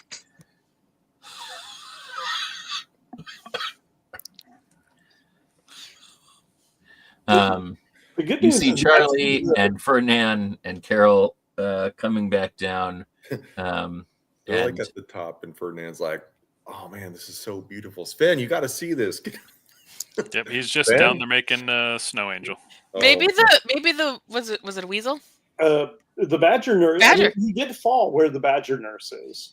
Oh, perfect, because I could use that. I love the idea of Sven just like laying there like, oh, and this little like badger nurse like, you know, like just coming over and like seeing and be like, nyah, nyah, nyah, nyah, nyah, nyah. That's exactly what I pictured. Badger nurse like looks over and is like, you know what? Nah. Any badger nurse don't care. This is on you. Onto that reindeer. It's not a honey badger nurse. It's one of the adorable black and white British ones. Great British. Perfect. Great British one in it. Let's go back. We love it. In your garden. Yeah. Well, we're just happy it's not a legless badger. Okay. You guys want to head back down to the city? You have gathered one of the two ingredients that were requested from the professor to create this potion. The others you know are the rare silver bell flowers that bloom in Snowflake Park during the midnight hours. And while you did take a little bit of time to do this, you have time to get back if you hustle. And can we sled down the mountain? Sure. You got a sled? Like on the Yeti corpse? What do you use? Get Yeti corpse. Maybe we can get like a piece of tree or something. I don't know. A bark? Sit on some bark? Sit on some bark. I feel like in Arrested Development where he's just like, have any of you seen a chicken in real life? Carol's over there. Very much. Just let me slide on this bark. Maybe it'll be slippery enough. You never know. We'll get down faster. If you want to try sliding on some bark, go for it. I was trying to think about anything else. Not unless I can sit on my sword, and that's not going to help. That won't help. No, that's very painful. A whole other problem. A slow climb down. Too bad none of us have a shield. Or flying abilities. I don't think I have a shield. Like how you got here. Yeah. Oh wait, actually, well, I can't. I can only dimension door once. I only have one 4th level spell. So. Sorry, actually, Ferdinand does have a shield. Ferdinand has his trademark wagon wheel shield. Because the wagon wheel will go real well. Because he's big, you know. He's like, I got a little wagon wheel as a shield. So we could sled on his shield. Hey, whatever you guys want to do. You do have to get back during the midnight hours, so yeah. I think that would be faster. I'm going to stick with the flying. If anybody, there's room for one more. Suffice it to say, we get back. We'll get back. To say you get back. Some faster than others. You find yourself back in the town square and are able to arrive at Snowflake Park with just minutes to spare before the midnight hour has concluded. You see rare silver bell flowers dotting the landscape of the frozen park.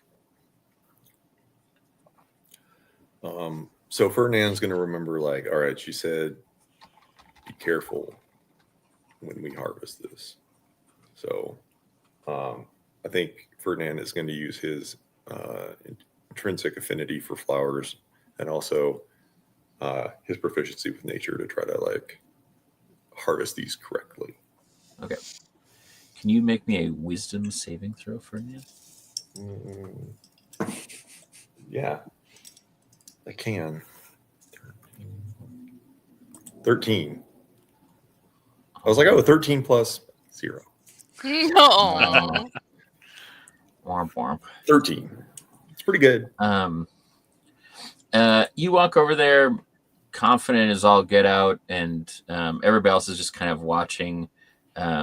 You kind of lean down to the silver barrel flowers, and as Ferdinand is wont to do, he takes a big kind of just to see what's going on. And you kind of go in like you're going to cut them, and then you kind of turn around to your friends, and you're like, I don't think we should do this. I feel like they should stay right where they are. Do I sound like this? It's not a great impression, but no. Ferdinand's like, do I sound? Yeah. Well, you can hear yourself saying this out loud, Ferdinand. You're kind of like, yeah, they're right. Yeah, These silver bows are nice. They look perfect just where they are. They are. Nature is a gift. Maybe we just wait until next year and see if it happens again. Yeah. We climbed that mountain for nothing. Oh, you get on the mountain. We should just leave these flowers here. Like they're pretty cool. Like, but we need that nectar, Ferdinand. Yeah, we just need. We only need the nectar for like a stabilizing effect. We could like unstable the portal into the. I don't think so. We could. I'm going to try to persuade Ferdinand that we need to get this nectar. Okay. Why don't you try to get it? You can do that. Use persuasion. Okay, persuade me. And Ferdinand, you can. What is that going to be? God, I can't even think. Persuasion versus. What do you do to see if people are telling the truth or not? Insight. Insight. Oh, Yeah, you can insight at advantage or again. some type of intelligence check. It ain't happening. Well, so I got 24, but also creatures take disadvantage on any saves being charmed by me, including persuasion checks. Okay, well then I need to re-roll and only roll 1. Right. So just roll 1 then, Ferdinand. 7. All right. 24. So Sven's making a convincing case, Ferdinand, but you are quite confused in general because you've basically been double charmed. I feel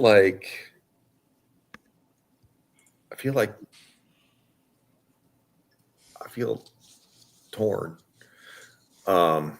Nothing's fine, I'm torn. What if I and cast what friend? I think you, Sven, I think you should talk to these flowers. That's what I think you should do. Because I just can't do it. I can't do it. These flowers are too pretty. But maybe you should talk to flowers. Because it's like the closer I get to you, I'm like, I guess I could pick like a flower. Like who cares? Just one flower. I don't know that we need to take a flower. We just need some nectar. Well, it doesn't want the flowers don't want to give me their nectar. Okay. And I value consent. That's fair. Charlie's just gonna throw his hands in the air and like hop down and walk. So it's like I hear you and I keep trying, but I can't do it. I'll do it. It doesn't bother me at all. All right, Charlie. You can have clean conscience. Why don't you make me a wisdom saving throw? Against what? What do you mean? Am I being charmed? You're being enchanted. Yeah. Okay. If you're immune to being charmed. I get advantage, and I got a 17 and an 18. All right. Baby. You are feeling conflicted, but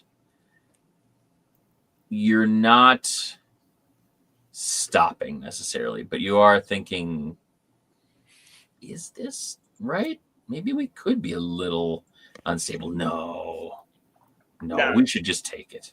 Can Can I start singing "O Tannenbaum"? Sure. And cast Calm Emotion on Charlie? Sure. Which,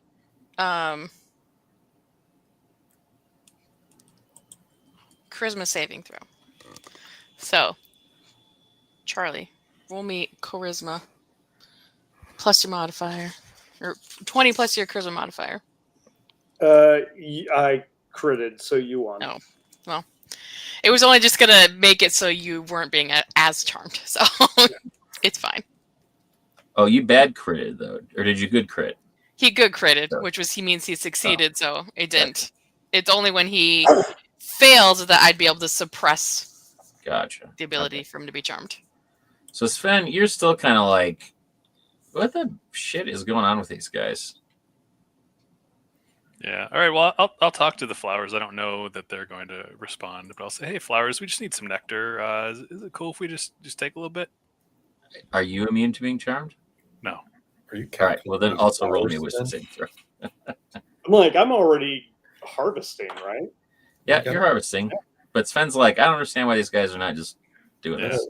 You gotta approach flowers. Probably you can't just be like, "Hey, baby, give us some nectar." You know, like you can't do that. Turns out, yeah, totally can. I got 17. All right. You're like, Charlie, what are you doing? I'm getting the nectar. You can't just reach in there and grab the nectar. I mean, clearly I can. I think Ferdinand was right. You're both the first time. I should have never tried. I should have never tried to talk him out of it. Yeah. I accept your apologies, Finn. Thank you. You were right. This is sacred. You're just digging them up? Yeah. I mean, that's how you get flowers. Quick question. In addition to being enticed away from, in addition to being dissuaded from harvesting, do we also, as part of this charm effect, do we feel a responsibility to protect the flowers? You asking for Charlie's face. It's not so much as that as like you're just really convinced, as you were saying, that like you don't think that the nectar is worth it. Like, we're gonna take these flowers for just a little bit of stability, right? Like, yeah, you know, live a little, Charlie. The world is an unstable place. Live a little, we just came here for a vacation of a lifetime, and for the first time in this place's history, something didn't work. Like everything already messed up, man. I mean, Minotaurs have been unstably shifting planes for years. We don't know this professor. All professors are fakes. Yeah. Charlie is just going to cut an extra and like boutonniere it and be like, "Okay, I've got what we need." Huh? You're a bad person, Charlie. You're a mean one, Mr. Grinch. He said you can have your Christmas spirit back. And it only took 2 hours and 23 minutes. That was glorious. Somebody made the joke earlier. I can't remember who it was. I know, but the timing right now was just so good. Oh, complacent upswing Galextuike. Chief viewers on Stream Boo. Is that like Bear Boo? I can't spend another $75, man. Ban and reported. Thank you, Shaggy. Shaggy out there doing the hard work. Yeah. By the way, I paid to see potentially Jiminy Christmas on top of a Bear Boo. Oh, that's gonna be amazing. So you only got 3 commissions. You only got 3 options left, folks. I keep forgetting to bring it up to my D&D girly ladies and see if any of them want their new characters. So yeah. I mean, it's great. Truth. Real nice. All right. So you guys are you headed back to Glaciara? Yep. Yeah, we need this. We need to get this going. We're off to see a professor. Fernandez profusely apologizing to the professor. Okay, so you are headed back, and the professor says that it will take a good hour of hard labor, but when she emerges from her workshop, she will have with her a vial of planar travel for each of you. So time passes. A short rest passes? Eh? A short rest passes? If you'd like to take a short rest, you could. Yeah. It is 1 hour. If we're gonna short rest, then I'm gonna sing you guys a song. Oh, A song of rest, and you're gonna get a D6 hit points back. Good one. Bania. So if you want to go with my roll, you can. Otherwise, you can roll each your own. It doesn't really say either way. So, but I did roll a 5. So you can roll. I'll take your roll. I think it's more fun that way. Okay. Probably gonna sing. What was I thinking earlier? I was like, Oh, I had man. a song picked out for this. Maybe a Christmas to remember. Listen to how many D12s I'm rolling. 8. So many. Oh, that's so many hit points there. Oh, guys, I So feel. remember I when I also feel rolled like Remember when I rolled a 4, 5, and 6 for that fall damage? Mhm. I just rolled a 1, 2, and 3 for healing myself. Oh no. That's so funny because if I add 2 of my D12s together, I rolled an 11, a 12, and a 13. It's like opposite ends of the spectrum. Yep.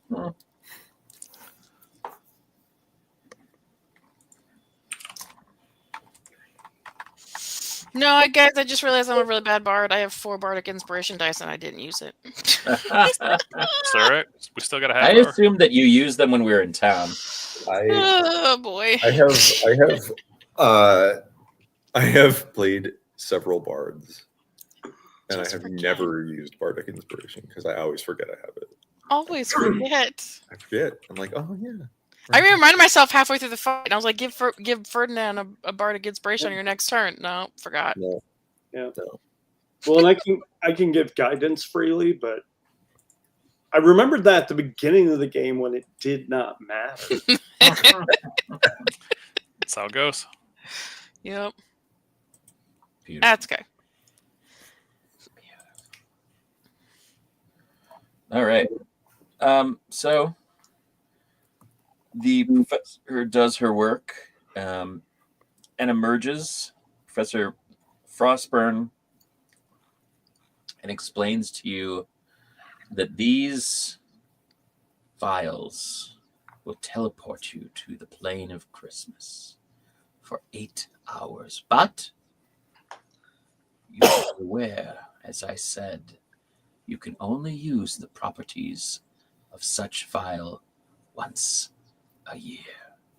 So you, adventurers, have but one chance to discern what has caused this disruption. She hands one to each of you, and you see Willifred kind of like standing next to I keep wanting to call him Furnace once I said that because I Fergus, and says, "Gee, Mister, I don't know if reindeer should be drinking this. Maybe I'll just hang out with Fergus here and feed him some apples while you're gone. Or if you don't think he should have more fiber, I could find something else. I'll treat him real good. I don't want his insides getting all gibbledy gobbled up. Like me when I eat too much candy." I appreciate the offer, but Fergus is crazy resilient. Did she make enough potions for Fergus? No. Never mind. Fergus is staying behind. Sorry, I wasn't thinking about that, and this is my solution. The great apple famine. Sorry, Charlie. I'm sorry, Charlie. James, I just feel like you take a perverse pleasure in ripping animals away from me. Listen, I mean, no one canonically, knows that's true. more than me what it is to Where's have Cam an kids? animal ripped away from them. I had one murdered and left for dead with a message carved into the side of it. And then I didn't get a chance to play the second book of Tyranny of Dragons and Adventure. Dolores! Terrible. That was my horse's name. Dolores? Dolores. Yeah. That was a Anyway. Seinfeld callback. It was. That was the thing I told my players on Sunday is one has a dog familiar, and I was like, she found out that they could do things, and I was like, keep in mind, I will not actively kill a dog, but if you put a dog in a situation where it's going to get hit by something that I can't control, it might die. So The dice don't aim to kill, but the dice can. yes. But you can resummon a familiar. You can. That still wasn't good enough for her, though. She's like, maybe they'll just sit in the corner the whole time. And I was like, that's a decision you can make. Charlie, you can choose to accept this, or you can pop some in there and see what happens. It's up to you. All right. I'm wondering what half a potion for you and half a potion for them will do. Oh, are we doing some light experimentation on animals this Christmas? Is that Whoa. what are you, Revlon? Whoa there, L'Oreal. Whoa. Whoa. Just hey, look, listen. I'm just saying. Maybe They're called value, he's born with it. Maybe it's Maybelline. and maybe they're the real treasure. You know. All right. Think You about each have a vial of planar travel. You have had it explained to you. Mhm. it. Are we drinking? Let's Yeah. go. Is going Quaff to that drink potion. Do it. It. Charlie, Potion. half and half. Wrap We got the vial 28 up in- minutes. Just wrap the vial up in No, the not middle even of 28 minutes. We got peanut butter 18 minutes. Oh, shoot. We're a team, half and half. Oh, goodness. All right. Half Like, and half. A fourth and 3/4. A fourth and 3/4. A quarter for you and 3/4 for her, or how are we doing? Even though I'm clearly, as established, huge, I probably don't need as much per body index that. Okay. All right. So as you bring the vial of planar travel to your lips, you can see that these vials are sparkling with that same starlight glow, reflecting that celestial snowflakes that swirl within. The moment that it touches your tongue, you feel a burst of cold energy tingling across every fiber of your body, as if the essence of winter has awakened within you. As you feel it course through your veins, you feel a chilled weightlessness, and you start to detach from this familiar realm. Your surroundings start to blur, and the world around you becomes a dreamscape of dancing lights, everything fading to white with those same starlight crystalline glows. Suddenly, the chill of winter within you intensifies, and you're enveloped in a cascade of swirling lights. Like we're thinking like DS9 wormhole, like dancing colors. Time seems to fold in on itself, and this sensation is both exhilarating and completely disorienting. As the swirling lights reach a peak, they suddenly begin to subside, and you find yourself standing in a landscape that's straight out of a winter fairy tale. There is the scent of peppermint and cinnamon on the air. The ground beneath your feet is a carpet of pristine, glittering snow. The trees around are adorned with giant, oversized ornaments and strings of magical lights stretch towards the sky and just kind of drape around all of the foliage. And you find yourself in the Christmas plain. Woo!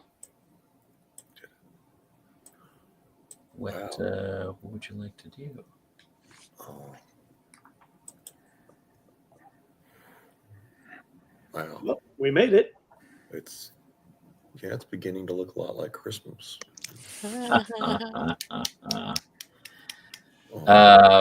Passive perceptions again? 10. 11. 15. 15 and 19. And that's not you, Charlie. The higher one is Fergus. Yeah. Is Fergus. You're all kind of looking around. You see kind of all sorts of things. This looks like what we would call the North Pole. You can see that there is kind of a large series of workshops in the distance. There's almost like a parallel to the town of Everfrost, as there's a huge candy cane forest in the distance. You see a large citadel that looks also to be made of ice, and dancing and sprinkled throughout the rest of the square, and off in each direction you see gingerbread houses everywhere. Charlie, you are kind of just like standing in wonder, having been a Christmas elf and kind of growing up with stories of the Christmas plain. You're particularly taken with all of this, but Fergus starts to kind of nose you and get your attention, and then you see it just like dip its nose out and like touch its nose to a piece of snow that seems to be crystallized and just hanging in the air, not falling. Huh. That's weird. Do we see anyone? You see people that are within these structures. You don't see a whole lot of folks kind of out and about. It seems like a place where you would see a ton of people. And Sven, you and Charlie start to kind of like look around, and you start to notice that there are more aspects of this that are feeling like they've been frozen in time. The kind of energy that you felt when you got to Everfrost, that kind of joy and kind of essence of the Christmas spirit, feels hollow here. There's this kind of endless silence and calm that just permeates the air. And this stillness seems to have halted everything. And you just have this kind of melancholy feeling the more and more you look around and see this kind of anagram of Everfrost, like just still, without action or movement.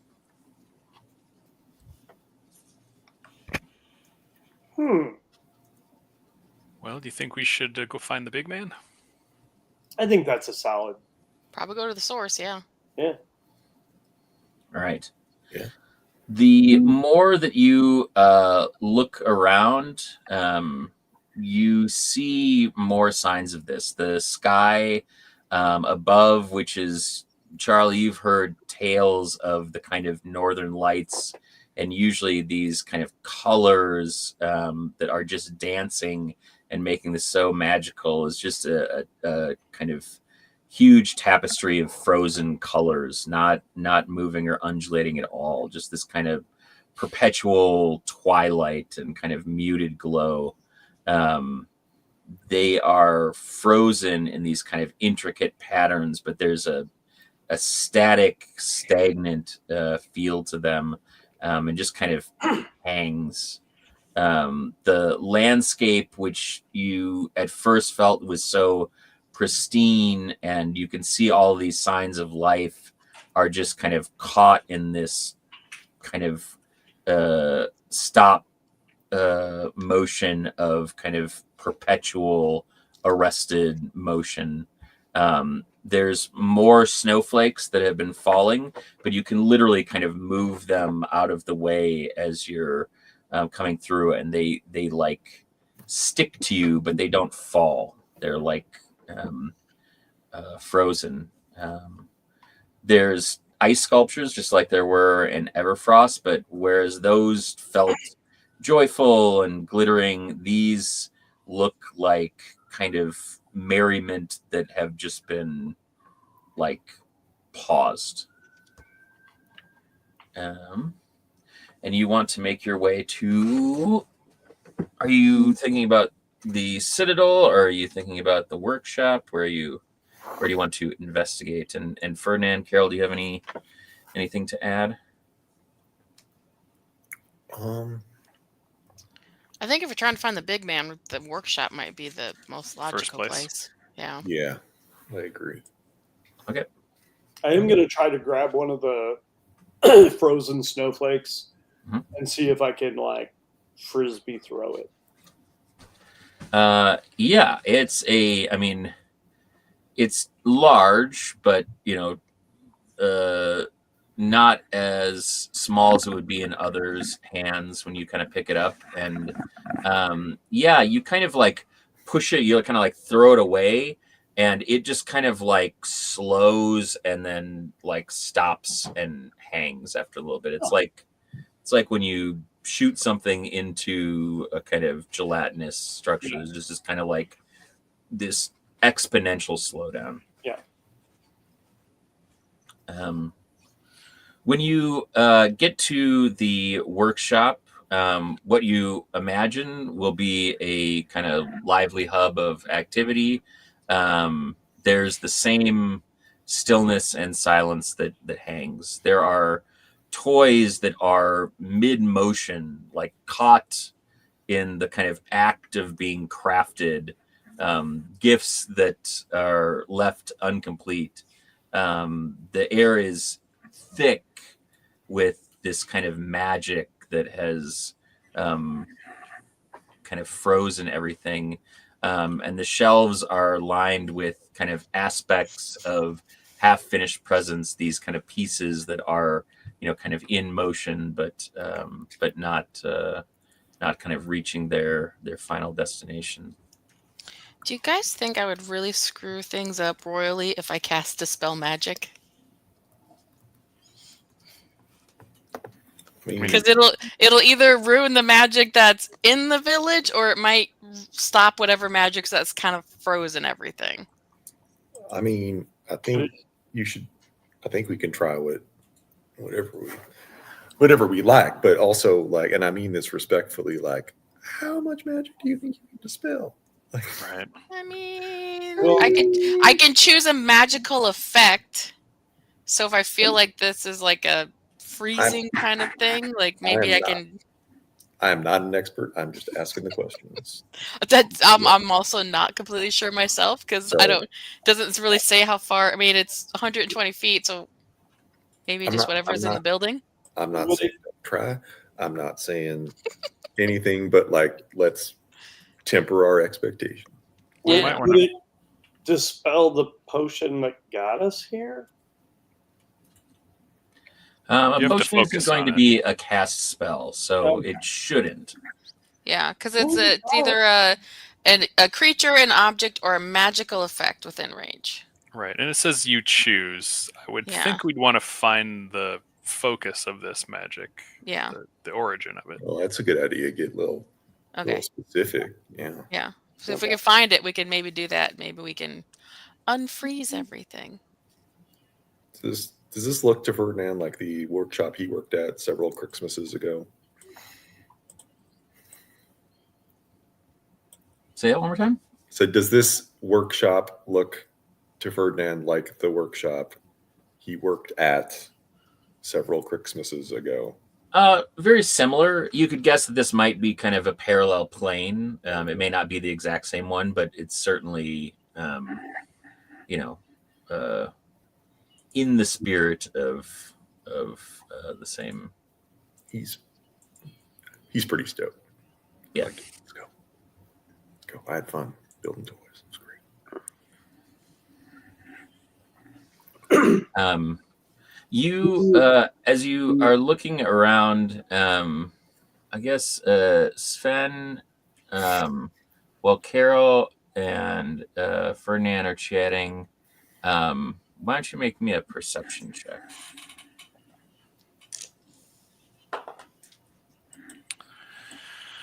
Uh, 17. You notice that the one thing that appears out of place here is a snowman in one of the corners of the workshop. Well, that's odd. I'm going to go over to the snowman. Is it shaped like someone or something I would recognize, or just kind of the normal big blobby snowman? Normal big blobby snowman. All right. Can I try to wipe some of the snow away to see? Sure. Okay. Yeah. Yeah, go ahead. Why don't you make me... Are you trying to just kind of like clear it off, or are you trying to... Yeah, just to see if maybe there's someone stuck inside or Gotcha. something like that. Hopefully it's not the source of this and it's going to attack me, but we'll see. Yeah, so you wipe it off and kind of clean it up. And you swear that as you're cleaning the snow off, you see it blink.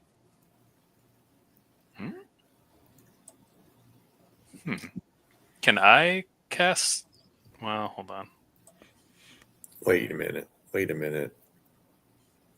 I think I've heard this story. Do you have a hat? Don't have a hat. Maybe Is there a hat nearby? Can somebody get a hat? There's like a winter hat, like an elf hat nearby. Yeah. Grab it. Give it a try. Never know. Go get the elf hat.